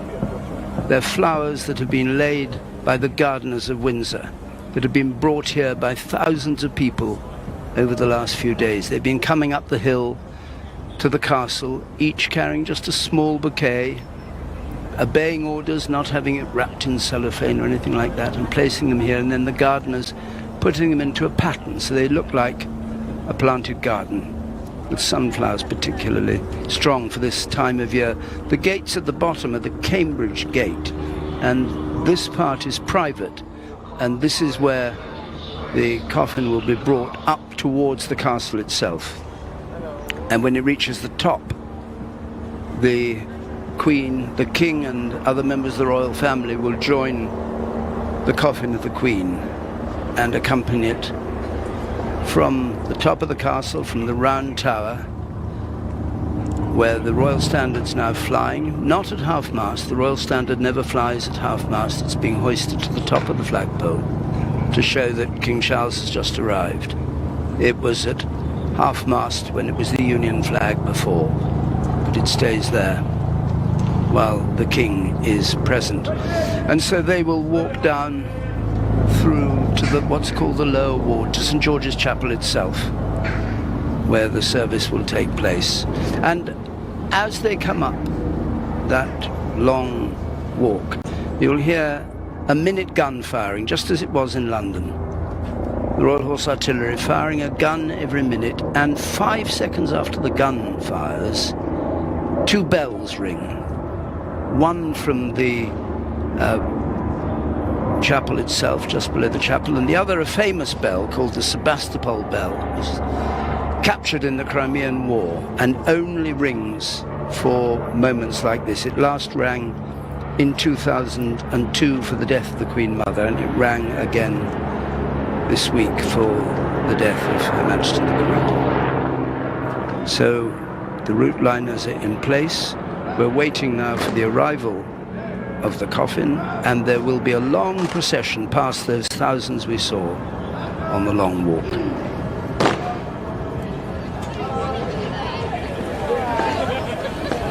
For someone who knows Windsor Great Park very well and was looking closely at those beautiful images is the equestrian event organiser Simon Brooks Ward. And it's not just the Great Park, but indeed the Queen herself that you knew very well and you worked closely with throughout the years on the Windsor Horse Show. You are going to the service today. You are that good a friend, and therefore we're very grateful that you've taken the time on what I'm sure is a very difficult day for you. What are your thoughts? Well, it's interesting. I mean, I've given 1 or 2 interviews over the last week or so, and you know, every time I come away, I can't believe I'm talking in the past tense about the Queen. Even now, I have trouble thinking that the Queen has finally gone, and I hope that this afternoon there'll be time for reflection and a little bit of closure, and also understanding it and grieving as well. Over the past days, of course, what we hear so often is she was a country woman at heart, and we try to in a way get to the bottom of that, and one of the ways to unpack it, of course, is her relationship with horses, the equestrian fraternity. It all began with a little pony called, was it Peggy? Peggy. Tell me a bit about Peggy. Well, Peggy is a little Shetland pony, and as we know, they can be either great or they can be really curmudgeonly. And I think Peggy was okay actually, but she had a really big instructor called Sybil Smith, who was one of these sort of redoubtable women who got the Queen riding and interested in ponies from the very beginning. And that connection, you know, with an animal like a horse or a pony, it doesn't matter whether you're a queen or a pauper or whatever, it's the connection. They don't know it, and the Queen had a wonderful connection with horses. And I wonder maybe, Simon, that was really at the root of it, because horses and dogs, she loved horses and dogs, and of course they just met her on the same terms as they met any human being. You know, they weren't looking at the crown, they weren't looking at the orb and the sceptre. She was just another human being, and I wonder maybe if therein lay part of the attraction for her. Absolutely, it was simple pleasures, and you know, when you're getting away from matters of state and you're dealing with your dogs or your horses or the surroundings that you're in, it was tremendously relaxing for the Queen, and that's what we saw at the Royal Windsor Horse Show. Absolutely, the total relaxation for the Queen to come down and see her horses and ponies, which she did for 79 years. 79 years? Yeah. She never missed one? Never missed one, and was there most days. And recently, the State Opening Parliament happened on the Wednesday. Well, I don't know how the Queen did it, but the Queen took off the crown, the robes of state and everything else, and was here by lunchtime to see her ponies in the ring. It was amazing. And she was a very accomplished horsewoman herself. Is it true, and I've read this and I've never been able to check it out with anybody else, I guess you're the person to ask, was she still riding her fell ponies into her early 90s? Oh yes. That's true? Yes, it's true. And the Queen was a fantastic horsewoman and person, and I always say that nobody knows or knew as much about a horse or a pony than the Queen. She had an incredible encyclopedic memory about horses and what breeding lines and bloodlines and everything else. So she loved them. Did they love her? Was the feeling mutual? Oh yeah. We all knew that the Queen was not very tall, and sometimes these big horses are not well behaved. Sometimes, but with the Queen, she absolutely commanded them, and it was done because it was relaxed. She stood there, she stood her ground, and the Queen tended to have this relationship, which is extraordinary. It's almost horse whispering. Really? Yeah, it was amazing to see the Queen around horses. June, of course, means Ascot, and she was a devoted attendee of Ascot. It's interesting to think about the work that she did. I mean, obviously, it was enjoyment for her, but she brought the racing fraternity really into the spotlight, and we have, I guess, the amount of overseas money and the people who are very interested and want to be part of horse racing because they associate it with something dignified and something wonderful, and they associate it with the monarchy. She did a lot for the industry of racing. Industry of racing, industry of horses and ponies. I mean, the Queen didn't just have a horse and see it race. The Queen knew about its journey, you know, from foal to the winning post. And that gave a great sense of accomplishment and pleasure for the Queen. And it was the same with the horses and ponies. And I always say to people that there are rare breeds in ponies and horses. And she was responsible for saving at least 7 through her patronage and support, so that we now see today not only survive, but they're thriving as well, like the Highland pony. Now, never mind winning the Gold Cup with Estimate in 2013. I hear she liked to win the rosettes at the Royal Windsor Horse Show. She was chuffed, was she, when she got one? Really great pleasures. And I remember wandering up to the Queen, and she just stood there in her blue gilet and a headscarf and sensible shoes and a tweed skirt. Good woman. And you know, so she was pretty incognito. And I remember wandering up to One Ring, and she'd had a real sort of blue ribbon day, because you hauled out this load of rosettes out of her pocket and said, "Simon, look what I've won!" And you know, she was so pleased, and her smile was radiant. And she put them on her dining room table every night. Every time she won a cup at Royal Windsor Horse Show or a rosette, she put it on the dining room table. Simon Brooks Ward, we are very grateful for you sharing those wonderful, intimate memories. We will let you go now to St George's Chapel. Thank you very much for taking the time. Thank you very much indeed. I am with not just any old Windsor family, 6th generation Windsor family. Geoffrey, lovely to see you. Thank you very much. You're 90 now, but during the war, you got a very special invite to Windsor Castle, didn't you? I did, yes, absolutely. I was invited to go and see the pantomime. The pantomime? Oh yes, yeah, the pantomime. I went to see the pantomime, which was absolutely amazing. It was fantastic. How old were you? I was 8 years of age. 8 years old. And who was in the pantomime? The pantomime, well, I want to call them Princess Elizabeth and Princess Anne. Margaret. Princess Margaret. We're with you. Well, there were princesses then. Yeah, they were the princesses, that's right. Because it's a long time ago, but I think I'm probably the only person that's ever been to there, because I was taken, and I was so enthusiastic about it because it was so wonderful. I went round and picked up the programmes, and I talked to the princesses, and they talked to me. What did you talk about? Do you remember? Yes, they just said, "Hi, you know, what are you doing? How are you about?" And I said, "Well, did you enjoy doing it?" And they said, "Oh, absolutely, we loved it." What a lovely memory and an was. Experience. Can we see the mementos that you've got in your surely. hand? So what do we have here? We've got tickets to see Aladdin. Yeah. And a letter sent, and this is your tickets came in this letter. How did you manage to get the tickets?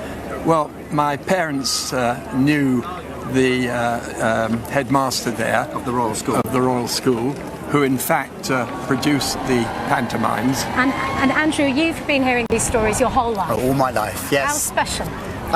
Incredibly special, and sort of rooted my father at such a young age to the whole Windsor royal connection. And you've got your own royal connection as well, haven't you? I do, Anita. I am chairman of the Royal Windsor Rose and Horticultural Society, and the society was founded by Queen Victoria in 1893, and every sovereign since then has been our patron. Now, I'm not chairman because I'm a gardener. In fact, I know nothing about gardening or horticulture at all, but the society got in trouble about 10 years ago with no members, and I was approached because my grandfather had been involved, and I was asked if I would help them out. And I'm a businessman, so together with the small team, we've managed to, reignite the society. And you took a bouquet to the Queen? I did. In fact, the summer show, the Royal Windsor Flower Show, has a unique competition class, which is a floral table display that the winner gets. The table display goes up to Her Majesty's breakfast table, and so as chairman, my job is to go up to the Windsor Castle, knock on the door, present the floral display, say, Andrew Try, chairman of the Royal Windsor Rose and Horticultural Society, the floral display for Her Majesty's breakfast table. And the Queen was there, and she actually invited you up to see the roses. Exactly. So I was invited in. Wonderful. I wasn't expecting it, and got to present the bouquet to the Queen. Wonderful to hear both your stories. Thank you so much, Geoffrey and Andrew. Thank you. Fantastic. Thanks, Anita. There's a documentary in that. My next guest is the actress and writer Dame Maureen Lipman. Thank you very much for taking the time to join us. You were preparing to go on stage 10, now 11 days ago when you heard the news that stopped so many of us in our tracks. How did you react? I had a premonition, Kirsty. I actually texted to a friend in Corrie. I think the Queen's going to die. Just had one of those strange experiences, and then I thought that the show would be cancelled. It was in Manchester, it was a one-woman show, and I didn't think anyone would play that night, but the directive came through that we were all to carry on. And all I can say is it's quite a harrowing show as well as humorous, but all I can say is it was very tender that night, because my reaction was immediately visceral. I just sobbed. And then literally the show had to go on. You met the Queen, I mean, we talked about this at the Jubilee just a little bit. I mean, you met the Queen on six occasions. I mean, that's quite a lot of times to meet the Queen. For a Hull girl. Yes, especially for a Hull girl. How would you describe her when you go beyond what she very obviously was? She's in her own skin. She's absolutely herself. She's a modest and a shy person, playing the part of somebody absolutely in charge of everything, as she was today. Yes. Because wasn't it beautifully? Absolutely Beautifully directed. You, of course, are not in your own skin, so you're just basically burbling. And I've burbled my way through at least 6 or 7 occasions. And I suppose I remember particularly the night she came to Oklahoma, which was her favourite show because I think she saw it on honeymoon. And so we, the cast of Oklahoma, were all called in for a 10:30 rehearsal in the morning, which is pretty unheard of. We've been playing for 6 months, Hugh Jackman and all the rest of us. And she came in the morning and we erected a barn and sang, "Oh, the farmer and the cowman should be friends," you know. And then that night, she came to see the show.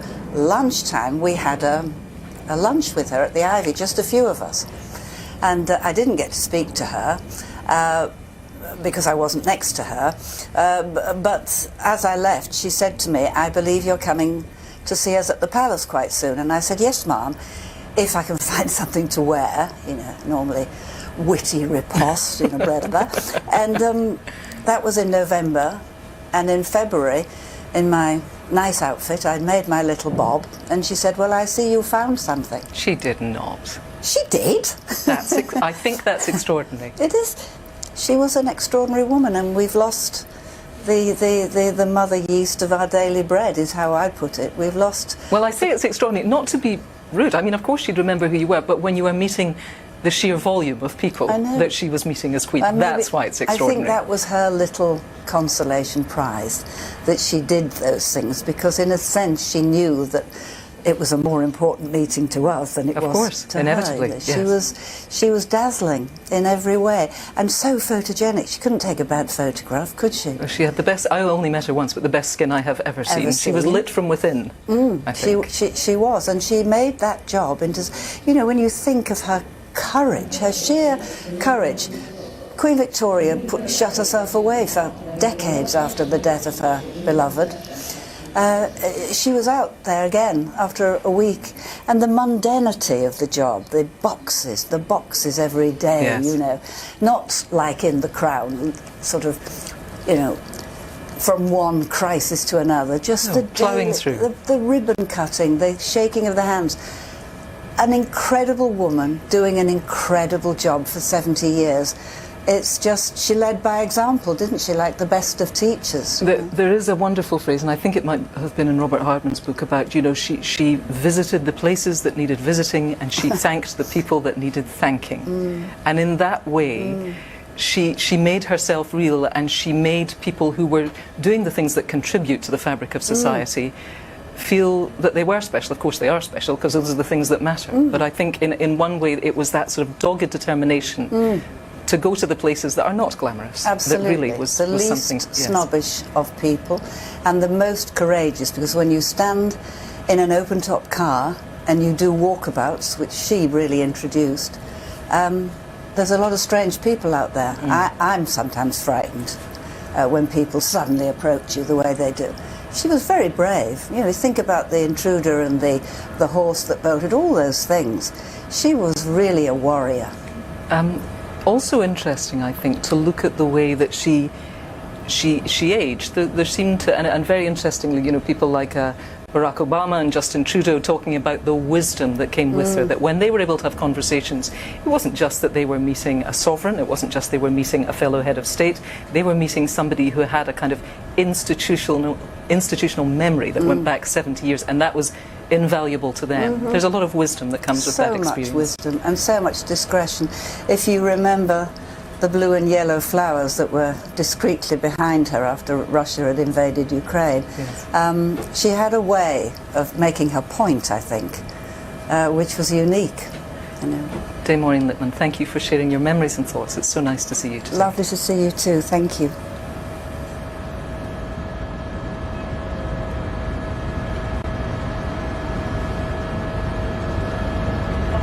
The State hearse still on its way, still with people on each side of the road, not going along the motorway but coming through the ordinary main roads. It'll go through the town centres before it gets to Windsor.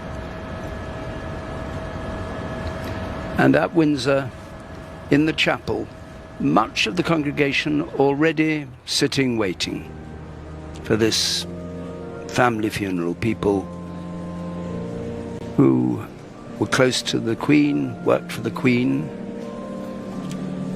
many again with the Royal Victorian Order medal. And there'll be music played, but the service doesn't actually begin for another hour and a half, and that hour and a half will be taken up with the procession up the Long Walk. A procession very like the one we saw in London, with the pipes and the drums and the bands and all that sort of glorious jewel-like surrounding of the coffin as they come up the Long Walk and into this west door, under the huge window, one of the largest stained glass windows in Britain, and the coffin will be borne up the steps and into the nave. The music's going to be played. It's interesting, the music they're going to play. There's one particular composer who was the organist here at the chapel, who not only played the organ here but has also provided music for the service itself, and he was here from the 30s until the 60s. The Queen herself used to go up into the organ loft there to listen to him play, and it's said that he actually taught Her Majesty the piano. Sir William Harris is called. But there's music also by Bach and Herbert Howells, Samuel Coleridge Taylor, modern music from Judith Weir, the current master of the King's Music, Elgar Vaughan Williams, all those famous British composers. But for the moment, it seems they sit in silence and just talk to each other. The banners of the Knights of the Garter. Now, interestingly, the 1000th Knight of the Garter, would you believe, was the Prince of Wales, who was Prince William then. He was appointed in 2008, the 1000th Knight of the Garter. It goes back centuries, and it's in the gift, or was in the gift of the sovereign, only given to people who've distinguished themselves in public life. Not all men. There are women, ladies of the Garter, they're called as well, and their banners hang here during their time when they're alive, when they come every year to this service here for the Garter, and then on their death the banner's taken down, but the seat that they have below in the choir, those brass plaques you can see, are there to commemorate their time as members of the order.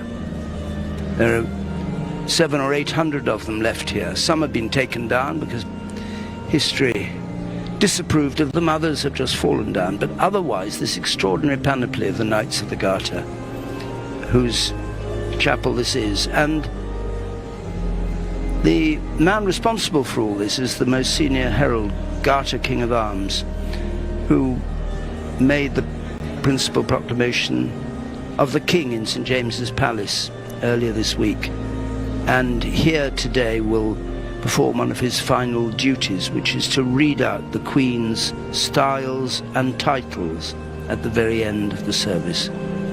Garter King of Arms, and with the heralds, who nowadays play a mainly symbolic role at state occasions, but in the past were figures of controversy who had to decide who was entitled to call themselves what and who owned what land, and got caught up in all kinds of shenanigans. But now, as so many of the people that we see in the most brilliant colours here enlivening these occasions is actually there simply as a formal role which they play. Now, someone who knows Windsor very well is the writer and historian William Shawcross. He's taken the time to join us. We're very grateful for that. You've spent a lot of time here. Sometimes it's been social times and sometimes it's been working times. We'll come to that in a second. But today, as somebody who spent a lot of time in the company of the Queen, what are your thoughts? Well, I don't want to exaggerate and boast and say it was a lot, but I had an incredible honour from the Queen. She asked me to write the official biography of her mother. And there was a 6-year period where you researched and wrote that. Much of that time in this wonderful castle in the round tower behind us, which is where the Royal Archives are. Right. And it was an extraordinary joy to read all these letters that had never been written, probably since they were never been read for 50, 60 years. But didn't you spend time consulting with the Queen and saying, this is what I've found and what do you make of that and is that accurate? So you would take tea with her and you would exchange your research and ask for her opinion? Yes, she would ask me to tea either here or sometimes at Balmoral if that was, my wife and I went to stay there several times. But you're right, and I would say, look at this letter, ma'am, do you remember this? And she would say, oh yes, this is why I wrote that, or this is why my mother wrote this to me, or to so-and-so. I got to know her. I was, as I say, very privileged and unlucky to do so. I mean, you're a very distinguished writer, but that must have been quite nerve-wracking. It was, but nerve-wracking in theory, but actually the first time after I'd met her, I realised what an extraordinarily kind and gentle person she was, and she always put everybody at their ease. There was never any side to her. It was always gentle and wise and incredibly decent in every sense of the word. So you had access to this archive, and there were letters between the Queen and the very young Queen and the Queen Mother. I need to ask you a question that has been bothering me because I've read it in 2 or 3 books, which is, during the war, did the Queen Mother sign her letters tinkety-tonk old fruit and down with the Nazis? She did. She did? She did. She didn't sign all her letters like that. Okay. If she was writing to the Queen, to Princess Elizabeth, she would say, with much love from your loving mamma. Right. But to friends and cousins, not all of them, and certainly not to a formal letter, she would say, tinkety-tonk and down with the Nazis. Right. And she had this wonderful habit of raising her glass to people she loved and say, let's now drink to Winston Churchill. And then raise our glasses to Winston Churchill, and let's lower our glasses to the Nazis. And others. When you were a house guest, you say both here at Windsor, overnight stay, what were they called? Dine and sleeps, I think. Dine and sleep. Very posh sleepover. Yeah, yes, very posh. Of course, being asked to sleep here is very posh. One of the other guests who was there the night that my wife and I were here had a Canaletto in his bedroom. Well, that's pretty posh. That is pretty posh. Right. And beautiful. And those events, I mean, I imagine, of course, because you already had this working relationship, not entirely nerve-wracking, but, you know, you have to be careful to do and say the right thing. Notoriously, we have heard throughout this week that the Queen was the consummate hostess, that she worked very hard to put her house guests at their ease. Did you experience that? Absolutely. There was one classic occasion when my wife and I were coming to stay the night, or the weekend actually, and the British Airways lost my wife's luggage. So she was crestfallen, as you can imagine. I can. But we arrived, and the Queen came to the door and said, I hear you've lost your luggage. I'm terribly sorry. But I've tried to arrange with the other ladies' guests and ladies in waiting and others to find some clothes for you. And so they did. And my wife had a very nice shirt from a lady in waiting, and a skirt from someone else, and a beautiful belt from a Polish maid. Wonderful. So it was fantastic. Tell me then what your thoughts were today when you were watching the service, and not necessarily what do you expect them to be, but what is your sort of state of mind as somebody who is saying goodbye to somebody who was dear to them and who they knew? I think the whole thing has been quite astonishingly beautiful and emotional not just for me, but I think the emotion of the whole country has been extraordinary to see over the last week. It's because people loved her. She'd been here for 70 years, and she loved us. And what you've seen, I think, is a mixture of grief and gratitude on the part of the people in this last 7 days, and it's just fantastic, and it's very, very well deserved. The other thing, I think, which was mentioned several times in the service by the Archbishop and others, is that the Queen didn't think this was the end. She believes in resurrection. And I found, when I was doing my research, a lovely remark that she made in a speech in Australia, an Aboriginal proverb, which she said was enduring. And the proverb said, "We are in this time and place for a short time, to learn, to observe, to love, and then we go home." That's a beautiful thought. William Shawcross, we thank you very much for sharing your memories and sharing all your thoughts, and it was very interesting to talk to you. Thank you very much indeed. Thank you. Now, to be chosen as the Sovereign's Piper is a great honour. Anita, I think, is joined now by somebody who has held that role. Anita.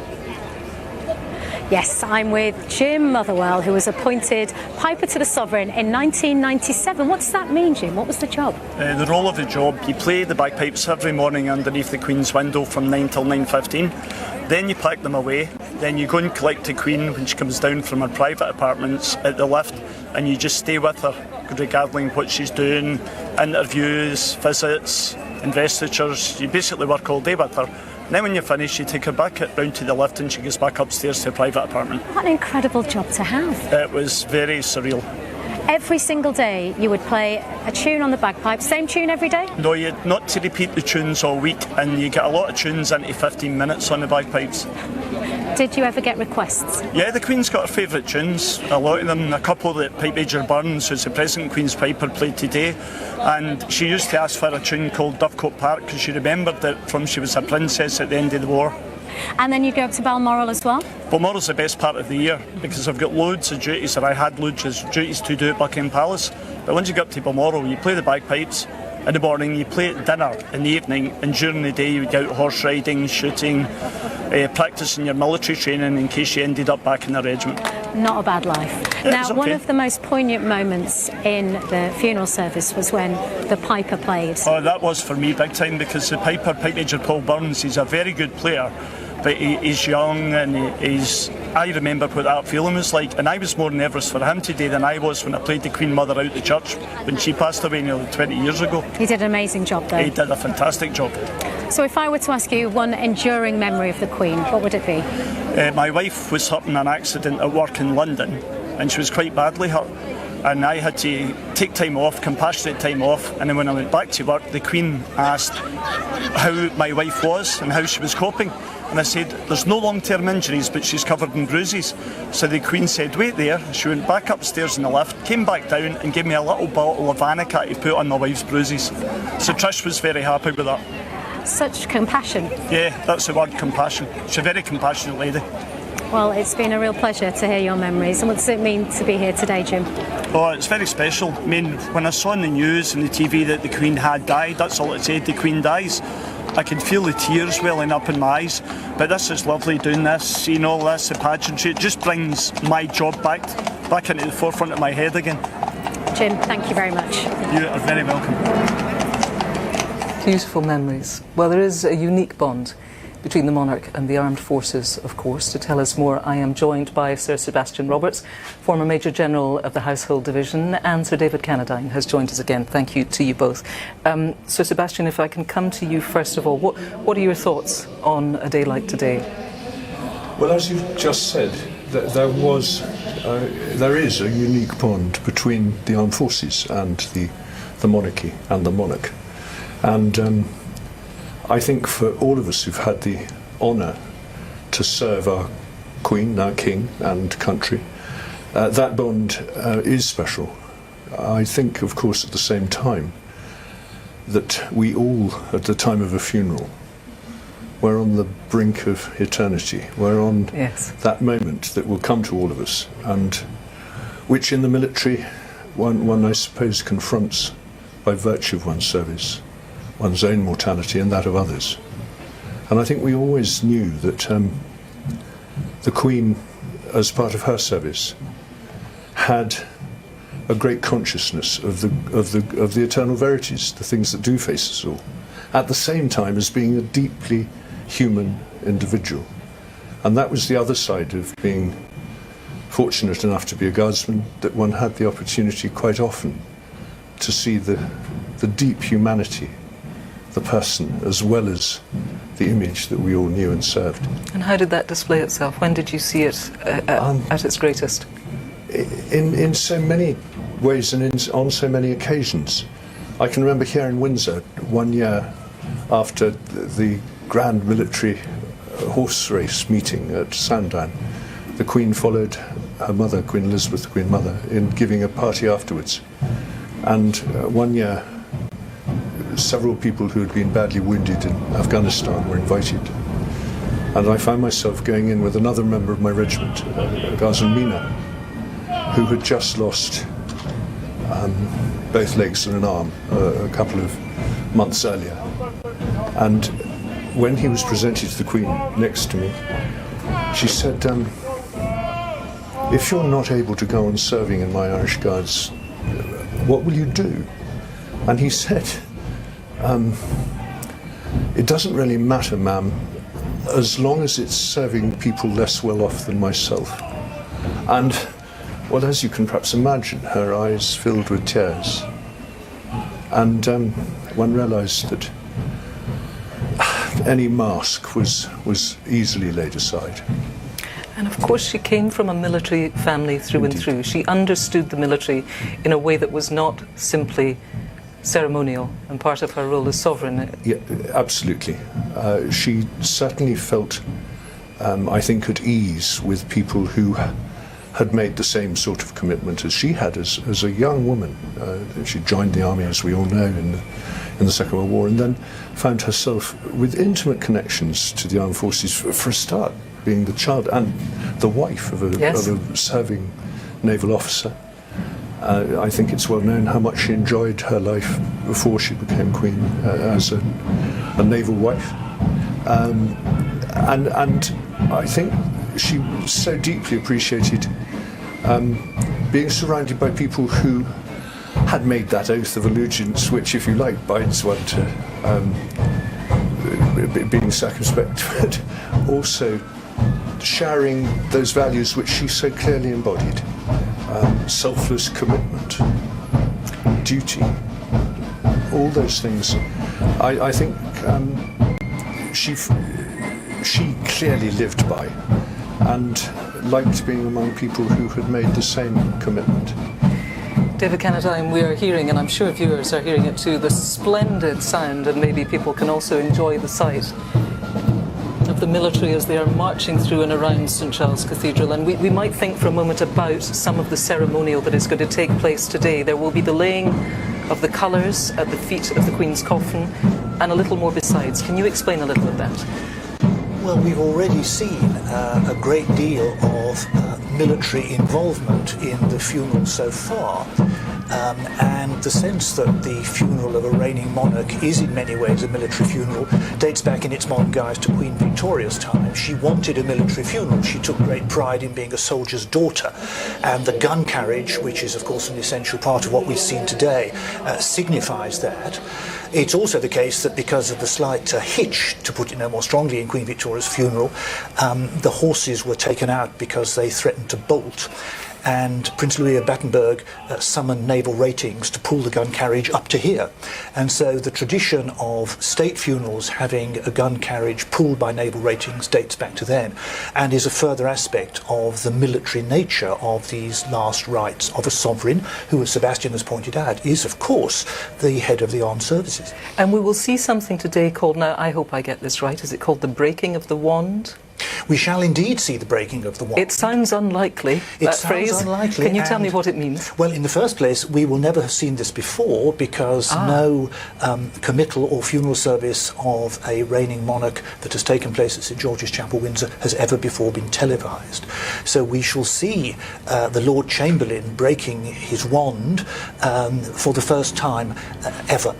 The Lord Chamberlain has a wand. It's a long staff because in the old days he was the presiding person at court events, and courtiers tended to misbehave and talk rather more loudly than I suspect they do today, and in order to call for appropriate silence he used to bang the wand on the floor, and that was the purpose of having the wand. And what has been traditional for a very long time is that with the death of the sovereign and the service here, at the end of that service, the Lord Chamberlain breaks the wand to signify the ending of one reign and I suppose the beginning of another. So we will see that later today. For the first time ever. For the first time ever. Thank you so much for sharing that, and Sir Sebastian, thank you too for sharing your memories. Lovely to hear them. And it has to be said the wand is actually buried with the Queen's coffin. So we'll see it as the coffin disappears from sight in St George's Chapel.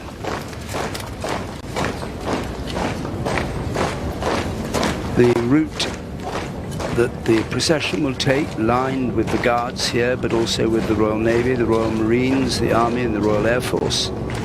A band of the Guards, a new band coming in here to play. The Guards divisions, the Grenadiers, the Coldstream, the Irish, the Welsh and the Scots are all present here.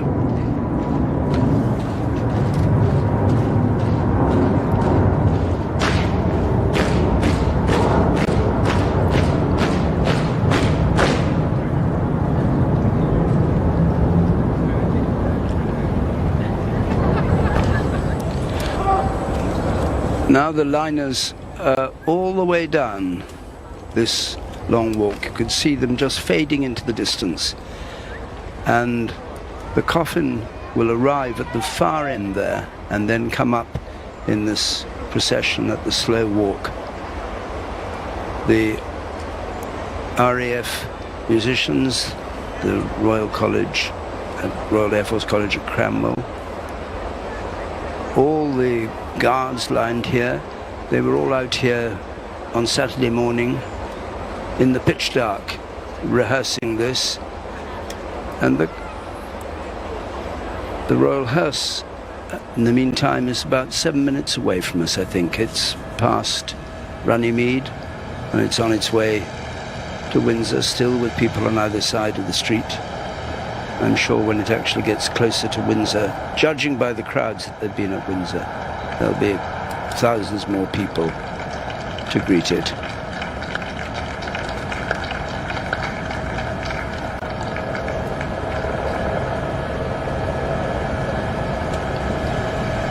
Close to the River Thames as it comes through towards Windsor itself.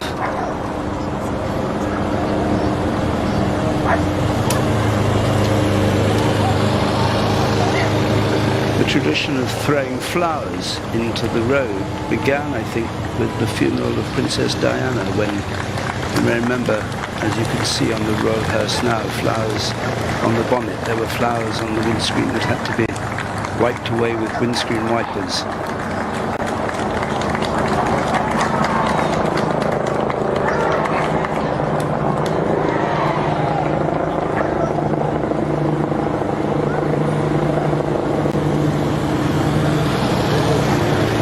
So as we wait for the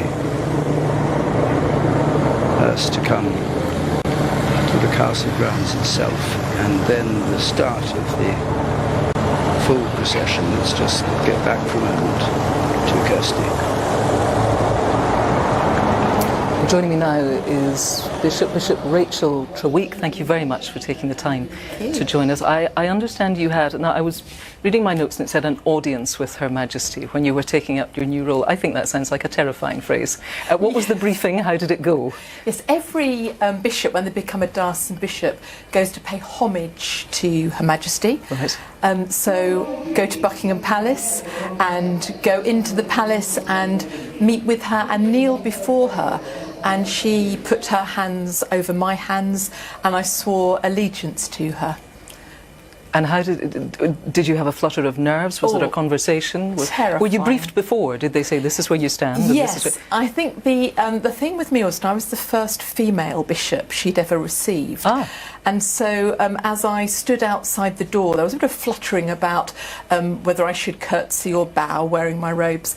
And then there came that moment when I was told that I would need to kiss the Bible. The Bible was on a cushion, opened at a verse I'd chosen, and they said, you'll need to kiss the Bible at the appropriate moment. And I said, I can't possibly do that.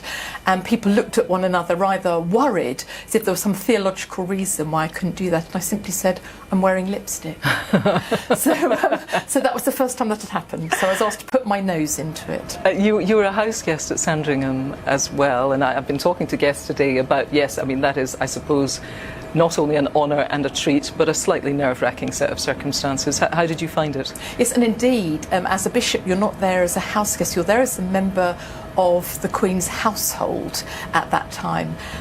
You're there to preach at Sandringham on the Sunday. And again, a very nerve-wracking experience, but as we've heard so often in recent days, Her late Majesty Queen Elizabeth was amazing at making you feel very at home. And I particularly remember her sitting at her card table, playing Patience and sitting next to her. And it really put one at your ease, because you weren't looking eye to eye like this. She was looking down, playing cards and talking, and it was a wonderful thing that she did to make you feel at home.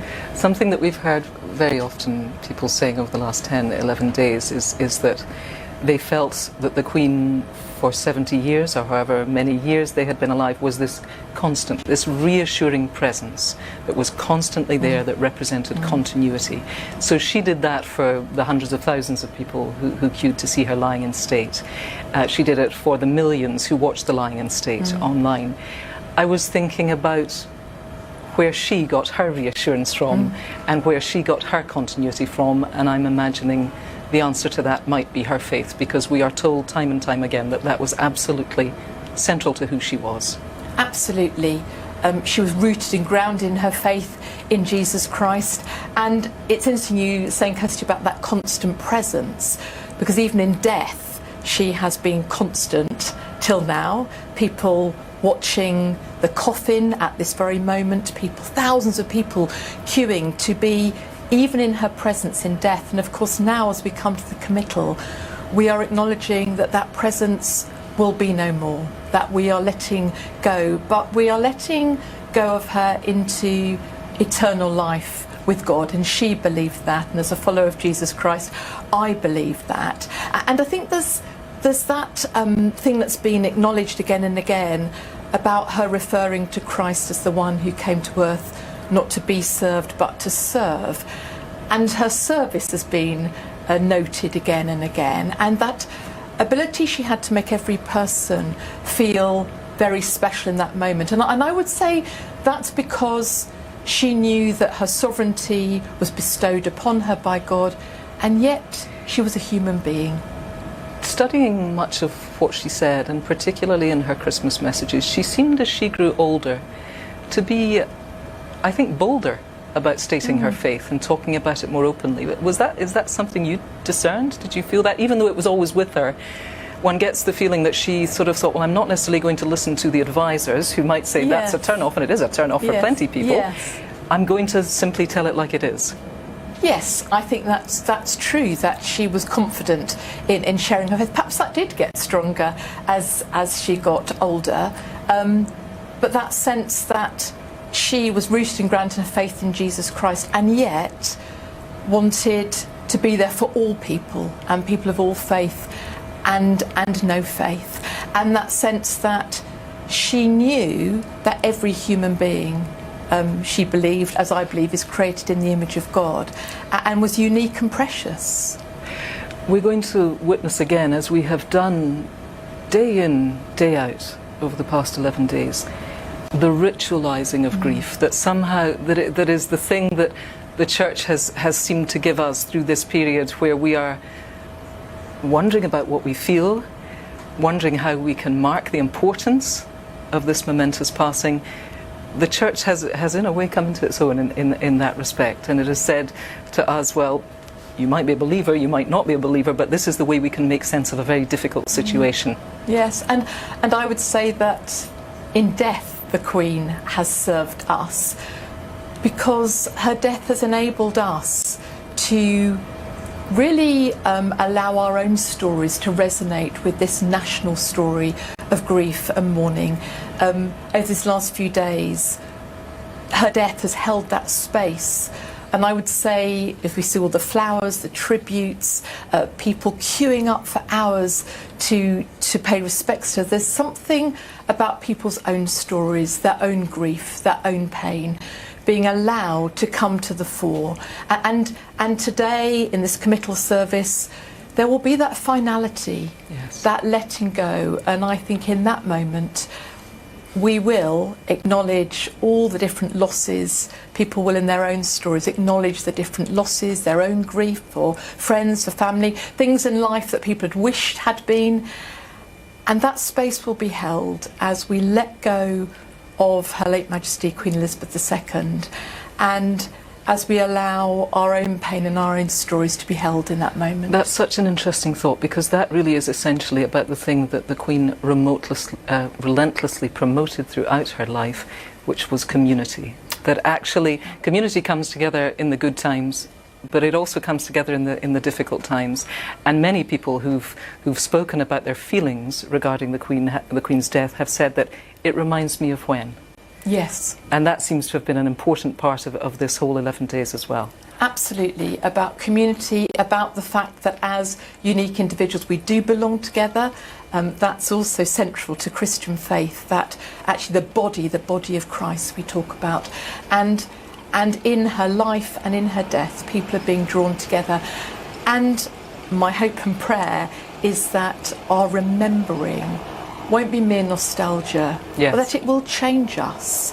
That as we gather and as we watch this committal service, that each person will ask, what does this mean to me? What will my life be because of this? That's very interesting. Is that then what you think? Because my final question to you really was going to be, I was going to ask you what you think the legacy of this monarch will be. Is that it? I hope that her faith will be remembered, that it will live on. I hope that it will make people curious. I hope people will be curious about faith. And I hope that that legacy will be that in our differences, we come together. So often in our world, we live in a world where difference divides people. And at the heart of the Christian message is we might have differences, but we move towards one another in our differences. Thank you very much, the Right Reverend Rachel Treweek. Very interesting to talk to you and hear your reflections. Thank you very much. Well, now, as the State Hearse approaches Windsor for the final time, here is David Dimbleby. Thank you, Kirsty. This empty road now, as the hearse approaches the middle of the long walk that leads up to Windsor Castle.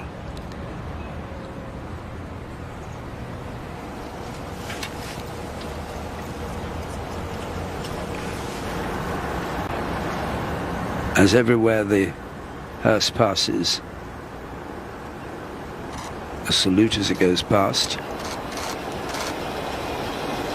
And on the long walk itself, at the bottom end, the guard of honour that will escort it up to the castle is assembling. That little crossing you can see at the bottom of the long walk there with the flowers on either side, that's the Cambridge Gate. We're looking at it from Windsor Castle, and the whole procession will come from the far distance there, right past these throngs of people on either side of this great park.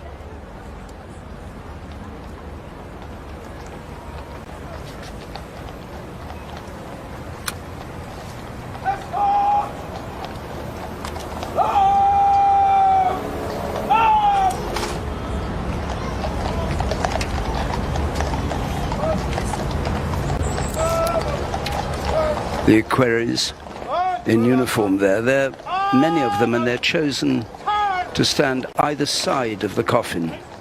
Equerries who served the Queen either at Balmoral or Windsor, or at Buckingham Palace, or at Sandringham indeed, and they stand closest to the coffin, and the bearer party on the either side of them, the bearskins drawn from the Queen's Company of the 1st Battalion of the Grenadier Guards. Grenadier Guards who were the closest regiment to the Sovereign, the Queen's Company particularly close to her, the Grenadier Guards who loyalty to the British Sovereign has never been questioned. So they don't, in practice, ever drink a toast to the monarch, because their loyalty is undoubted. This splendid sight now starting to gather, and it will be very similar but slightly more modest, perhaps is a way of putting it, slightly more intense is another way of thinking of it. The Household Cavalry, a division of the Sovereign's escort, pipes and drums, the band of the Grenadier Guard, dismounted band of the Household Cavalry.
First Division of the Sovereign's escort mounted, and before them the dismounted detachment of the Household Cavalry, the Life Guards.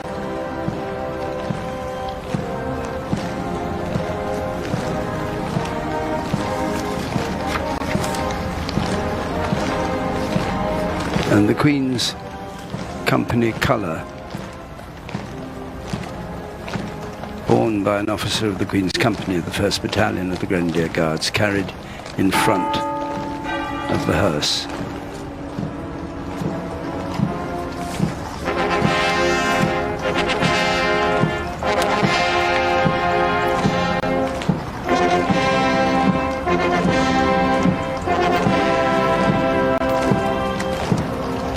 It's such a strange sight after seeing those processions in London, to see this procession down a country road in all its solemnity, because this is the country in effect. This is the Queen's coffin coming back to the place that she called home.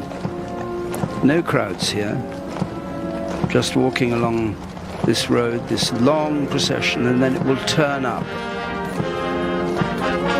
and start coming up to the grandeur of the long walk.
The minute gun firing every minute, and 5 seconds later, the Sebastopol bell.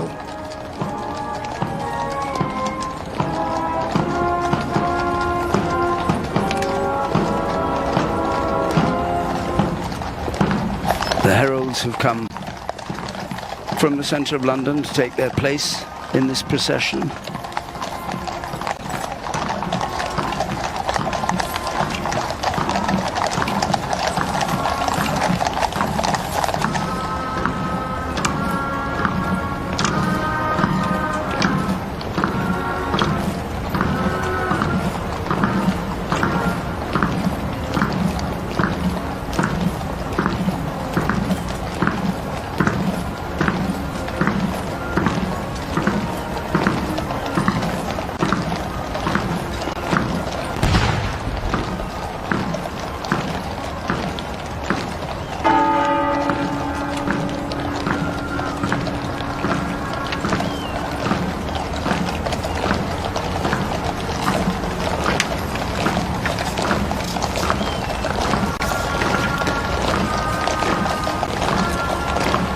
Absent from this procession at this stage is the royal family.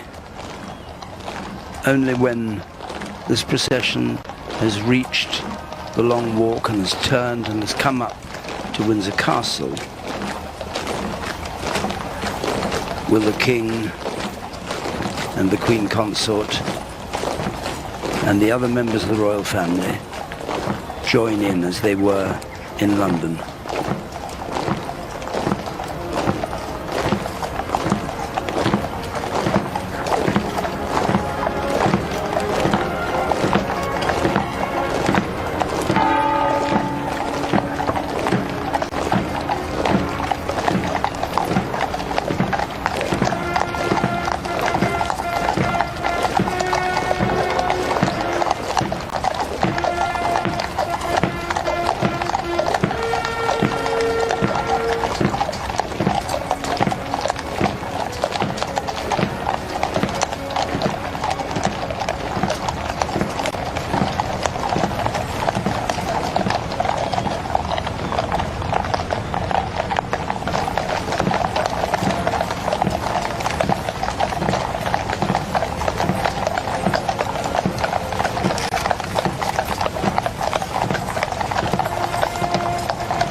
Meanwhile, at the west door of St George's Chapel, the stepliners, a dismounted steplining party found by the Household Cavalry Mounted Regiment, is taking up its place, and the clergy of the chapel on the left there. And it's up these steps that the coffin will come when the procession finally reaches this horseshoe cloister at the bottom end of the chapel.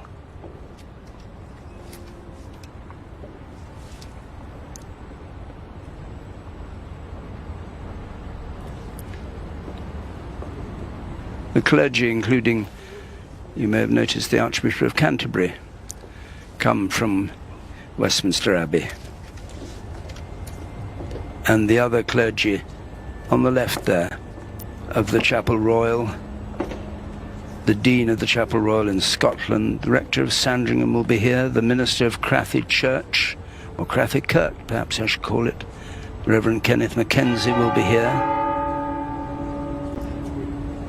the chaplain from the Queen's Chapel of the Savoy as well, and the Dean of the Chapels Royal, Sarah Mullally, Bishop of London. This is the Horseshoe Cloister, this red building with black beams, reconstructed by the Victorians, but making a great cloister with its guard of honour here, 3 officers and 110 rank and file from the battalion, 1st Battalion of the Grenadier Guards, who hold this ground in the front of the chapel.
Sir Tony Blair, with his Garter insignia, arriving from Westminster, along with other people who've come by coach from Westminster to be here. So when I said that here at St George's it was going to be largely household and people who were friends perhaps of the Queen and godchildren and the wider family, that's all true. But there's also, because it is still a state funeral, there are also going to be representatives who were at Westminster Abbey and who've come down here, particularly the politicians.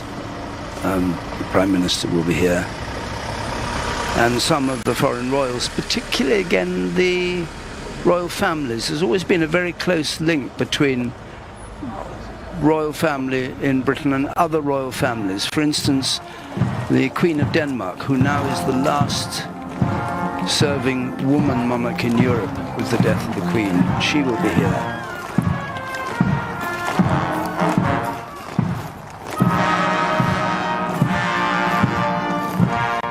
The procession has now entered the Long Walk for a journey of a mile or more from here up to Windsor Castle.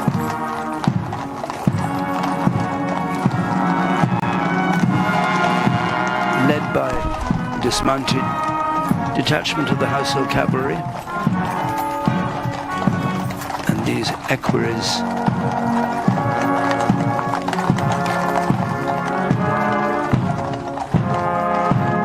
and the escort party of the Grenadier Guards still escorting the state hearse.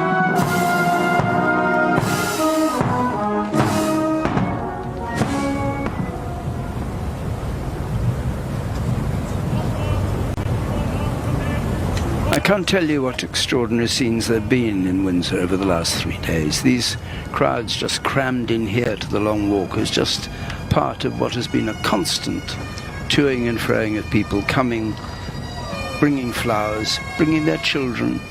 As we've heard so often when people were explaining why they were visiting going to the lying in state at Westminster Hall, they just wanted their children to remember that they'd been there. Like people who say, I remember, or my grandfather remembers Queen Victoria's funeral, just that these moments when people want to be there so they have a memory of it. Mass pipes and drums of Scottish and Irish regiments take up the music with the skirl of the pipes and the shimmering drums.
officials of the royal household, the director of the royal collection, the master of the household, just in front of the state hearse there.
The procession is now coming up a steep hill towards the castle itself, maybe why they were just slowing down a little there.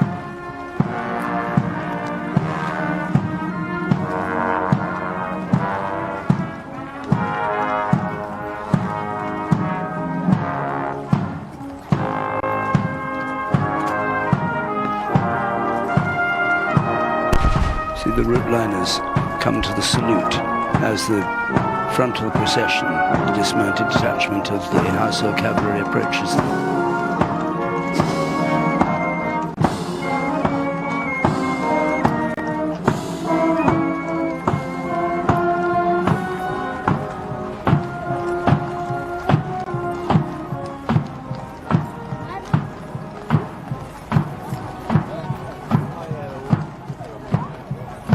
And that's where they're headed, to that doorway, the George IV gate, between the two towers at the top of the hill. And that's where, in the quadrangle, the king and members of the royal family will join this procession, and it will turn round down to the left, to the lower ward. The heralds have marched all this way. The distinctive eagle's feathers, the Royal Company of Archers for Scotland, the velvet caps of the watermen, those blue velvet jockey caps, the watermen who used to always accompany the sovereign, and the Queen's Gurkha orderly officers just in front, the very bottom of your picture, the Gurkhas who, ever since Edward VII's coronation in 1901, were given a special place at court.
That huge standard, the royal standard of the Grenadier Guards Regiment, carried before the hearse, presented to the Grenadier Guards by the Sovereign at the beginning of her reign, never changed or replaced.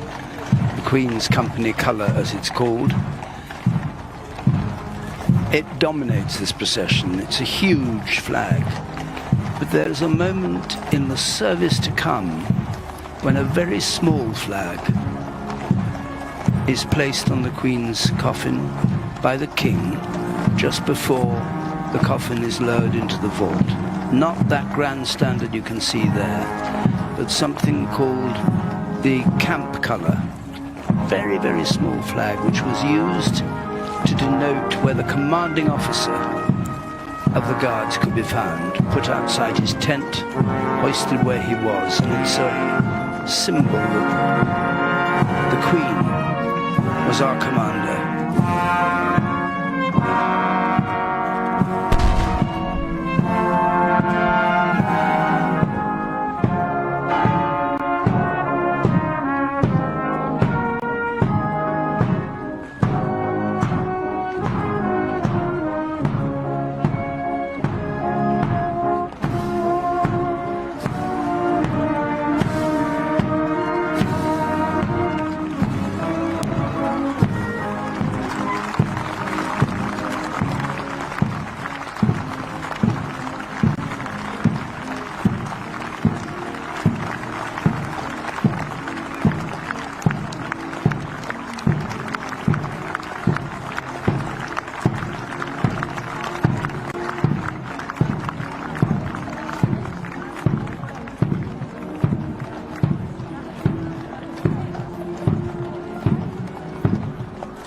Recognise, no doubt very easily, the Skye Boat song, Over the Sea to Skye, being played as the procession approaches the Cambridge Gate.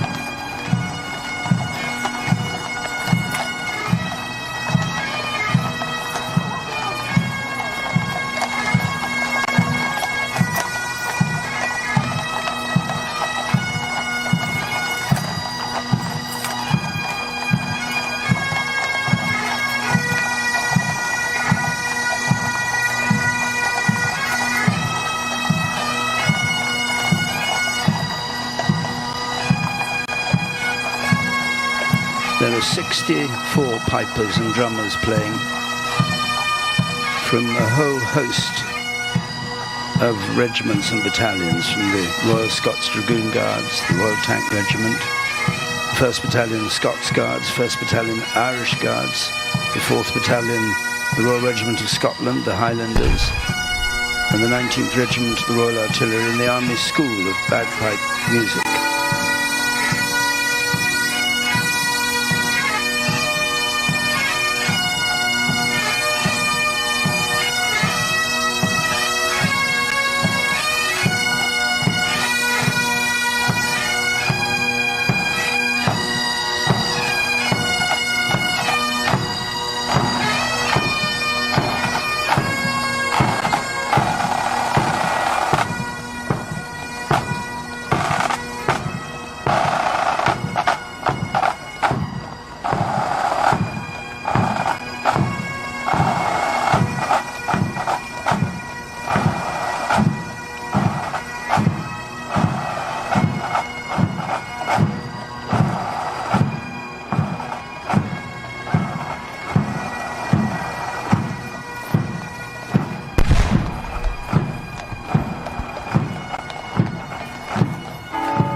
members of the Queen's household.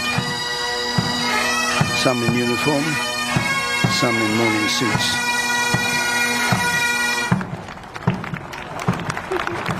Just before the Queen's colour there.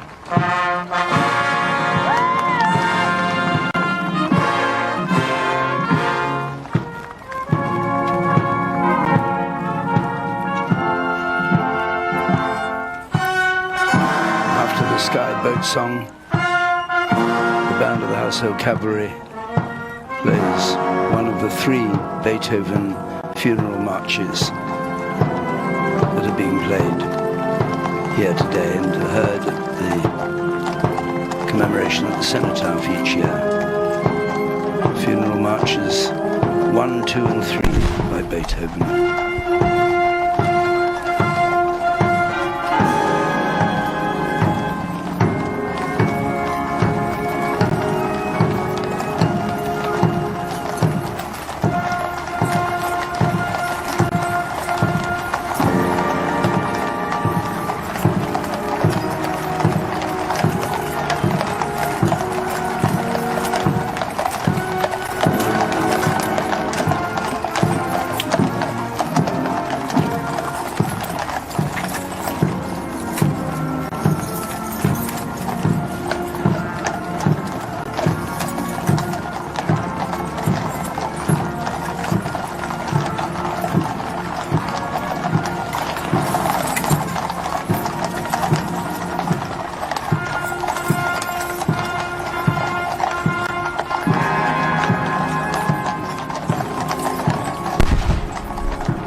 Household Cavalry leading the way here. One of the oldest regiments in the British Army, dates back to the mid-17th century, made up of the Life Guards and the Blues and Royals, the 2 senior regiments of the household. And they always have the job of protecting the monarch and of taking part in the ceremonial processions in London. They provide a mounted, dismounted guard at Horse Guards.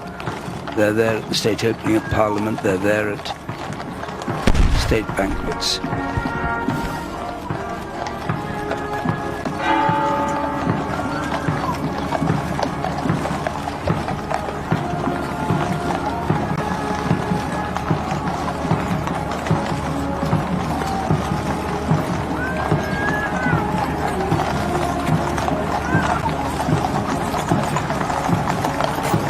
Some of the horses, understandably a little restless at this long, slow walk, but they keep them beautifully under control.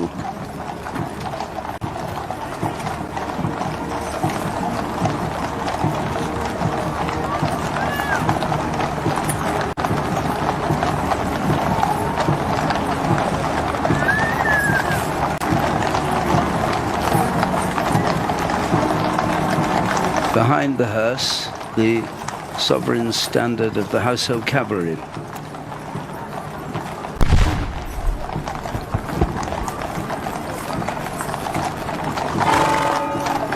Just lost sight of it there. It was once used, like all standards, as a rallying point in battle, and are embroidered now with the battle honours of each regiment.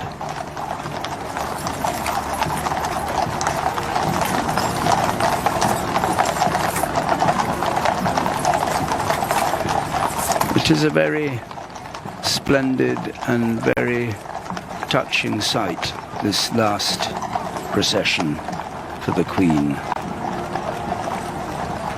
After all the glamour of the processions in London, there's huge numbers of people. Here, this quite intimate procession bearing the coffin of the Queen back to her home at Windsor, the place where she came every weekend if she could, where she spent her childhood years, and where she came for a month each year in the summer and at Easter, a place that she called home, and where during the pandemic she and the Duke of Edinburgh spent lockdown instead of going for Christmas to Sandringham, where they celebrated their 73rd wedding anniversary.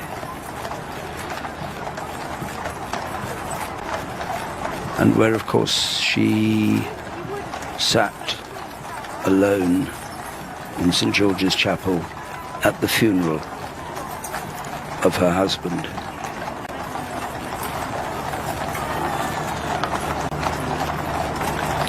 Just a year ago.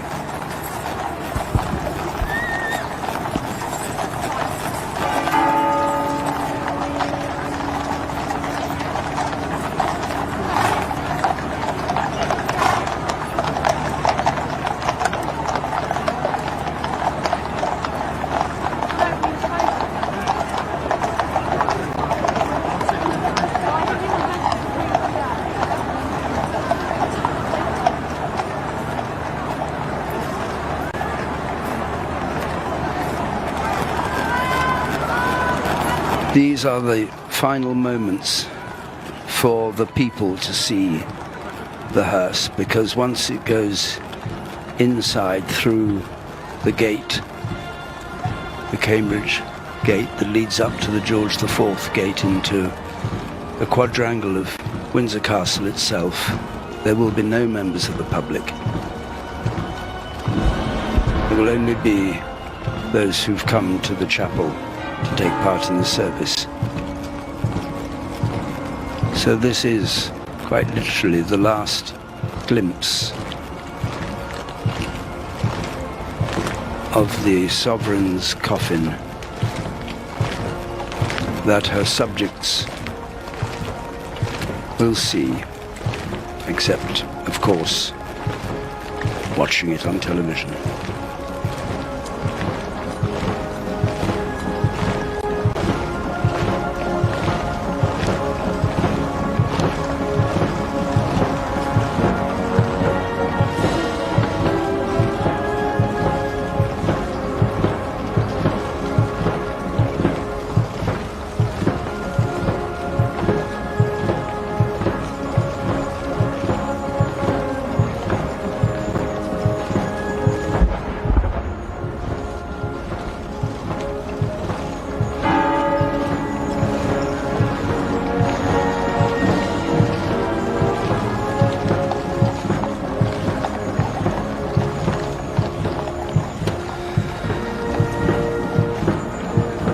On left and right of this final part of the pathway, again, all these flowers are tiny bouquets of flowers that were brought here and have been laid out.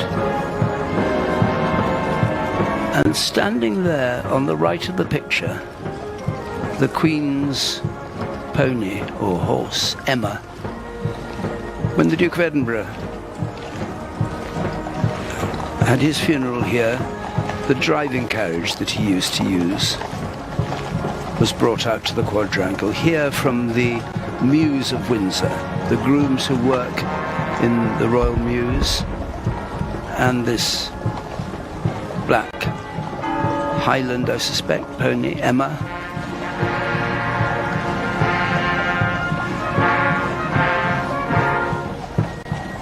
Come to watch the coffin go past. It was only a few months ago that the Queen was seen riding in the park.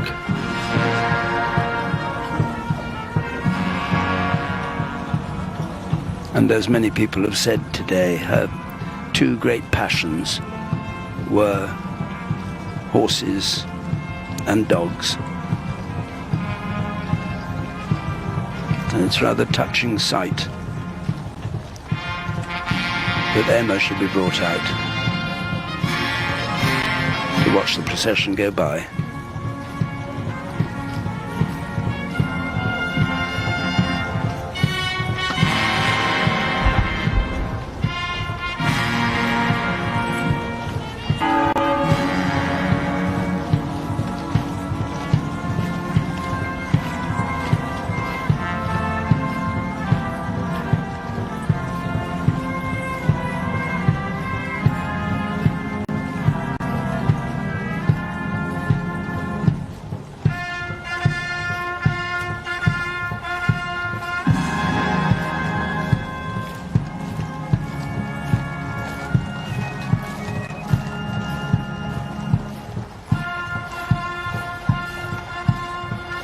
The mounted cavalry now peel away. They don't go through into the quadrangle. They're peeling off to the right there. And the Blues and Royals on foot.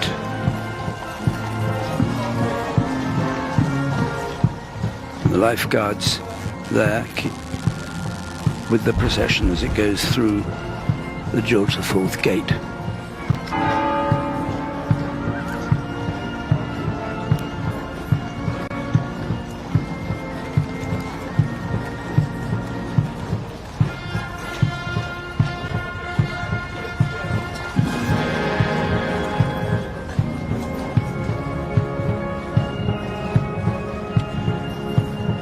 These, the Queen's Company of the 1st Battalion of the Grenadier Guards, the closest to the hearse.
King's Troop, Royal Horse Artillery, about to fire.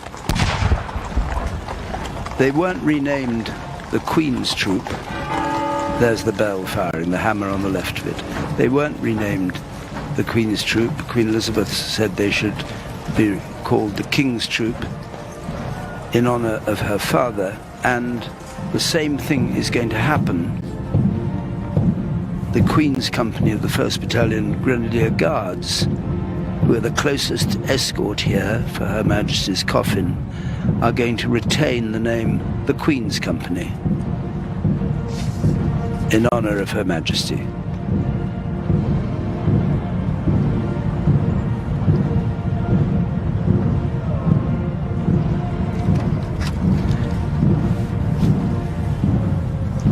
Two of the Queen's corgis, like Emma the pony, Sandy and Mick. The Queen was famous, I don't know how many corgis she had, 50 or 60 I think in her life. But they've been brought out here just to the right of the arch as the cortege comes into the quadrangle, the private part of the palace. It'll go round and be joined by the King and members of the royal family at the state entrance.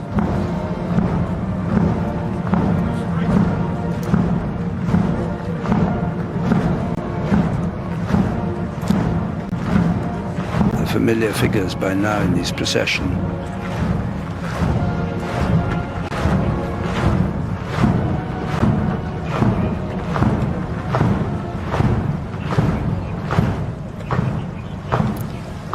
King on the left, Princess Royal, the Duke of Kent,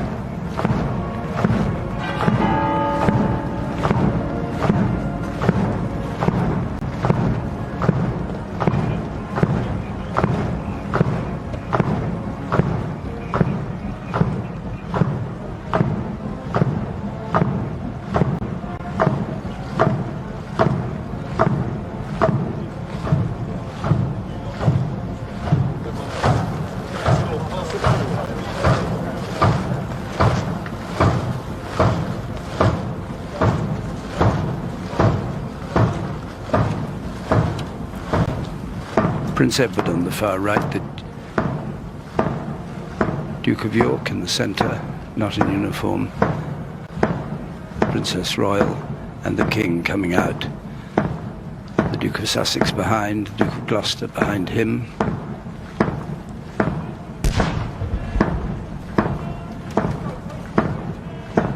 And Vice Admiral Sir Tim Lawrence on the far right.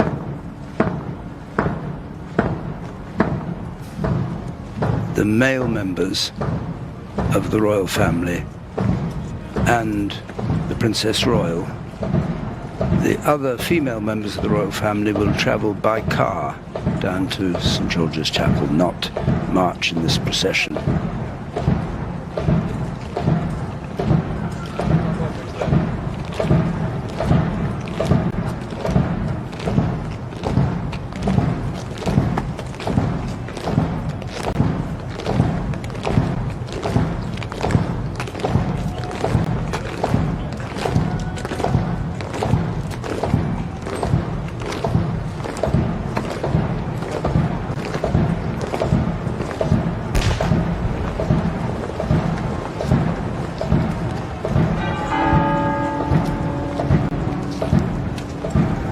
Prince of Wales towering above Princess Royal.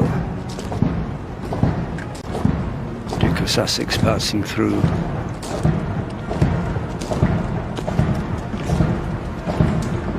Peter Phillips there. And the Earl of Snowdon as well in this procession. They're going through the archway of the Norman Tower, and that will take them round to the left and down the steep hill into what's called the lower ward of the castle, which is where St George's Chapel is. The lower ward, the lower fortification, historically. There's a lower ward, a middle ward and an upper ward when this place was first fortified.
The procession is on its way down towards the west door of St George's Chapel. And there there'll be this very simple service of committal, all agreed with Her Majesty the Queen, much discussed. The service taken by the Dean of Windsor. And it contains psalms, the Russian Kantakin of the departed, hymns, a reading, a bidding, prayers, more hymns, and then the committal itself, with this coffin being lowered in front of the altar until it disappears from sight. And the Queen's piper will play a lament, and the Garter King of Arms will read out the styles and titles of the Queen.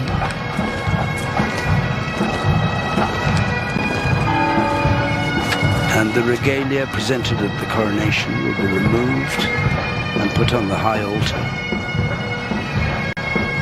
And the Queen's company camp collar will be placed on the coffin by the King, and the Lord Chamberlain will break his wand in half and put it too on the coffin. Everyone standing in silence as the coffin is lowered.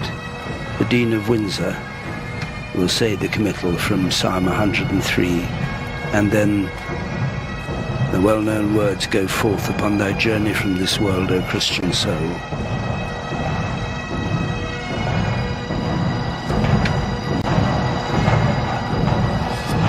And a final blessing, as everyone stands, will be given by the Archbishop of Canterbury. A very simple, straightforward, moving ceremony that brings the Queen's body to lie beside the bodies of her mother and her father and her husband and her sister in the George VI Chapel, newly built on the side of the St George's Chapel.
The hearse enters the Horseshoe Cloister and stops in front of the steps that lead up to the west door of St George's Chapel.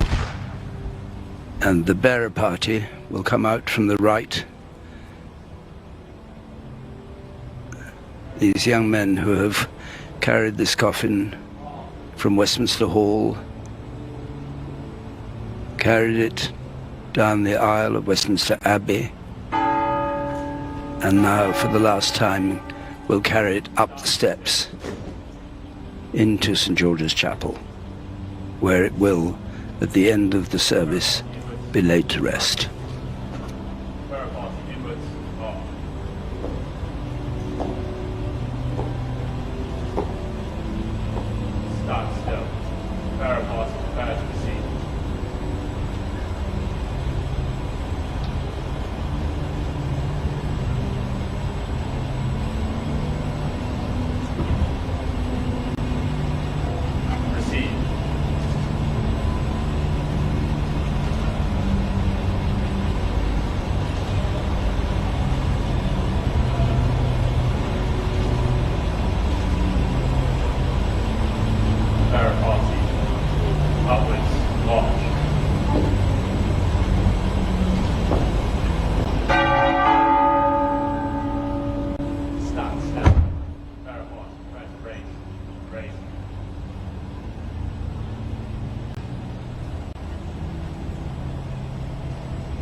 The Earl Marshal and the Lord Chamberlain precede the coffin up the steps in loving and devoted memory.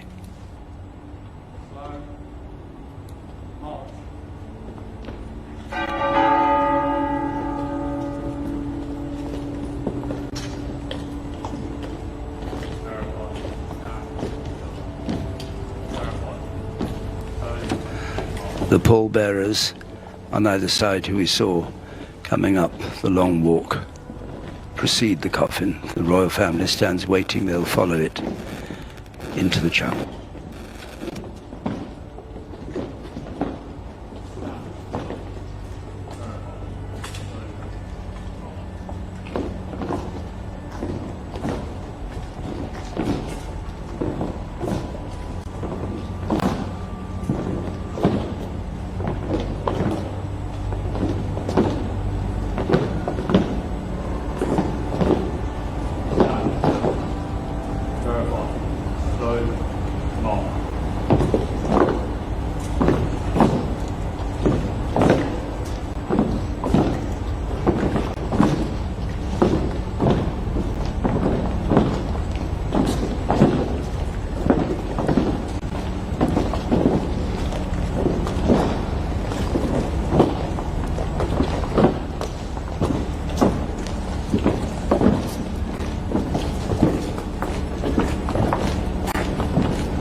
the bearer party, their last duty done, departs from the chapel, and the royal family take their place at the east end of the choir with the coffin of the Queen on a catafalque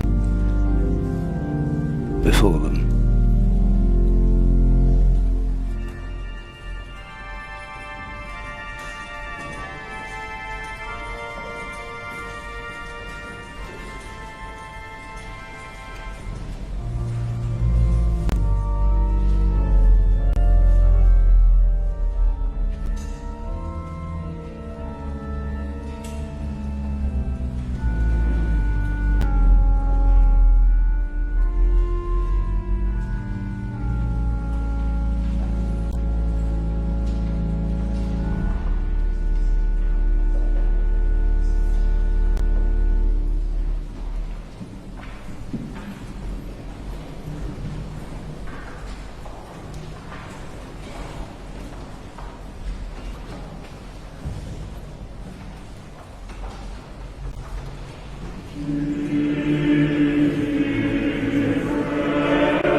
we have come together to commit into the hands of God the soul of his servant Queen Elizabeth. Here in St. George's Chapel, where she so often worshipped, we are bound to call to mind someone whose uncomplicated yet profound Christian faith bore so much fruit. Fruit in a life of unstinting service to the nation, the Commonwealth, and the wider world, but also, and especially to be remembered in this place, in kindness, concern, and reassuring care for her family and friends and neighbours. In the midst of our rapidly changing and frequently troubled world, her calm and dignified presence has given us confidence to face the future as she did, with courage and with hope.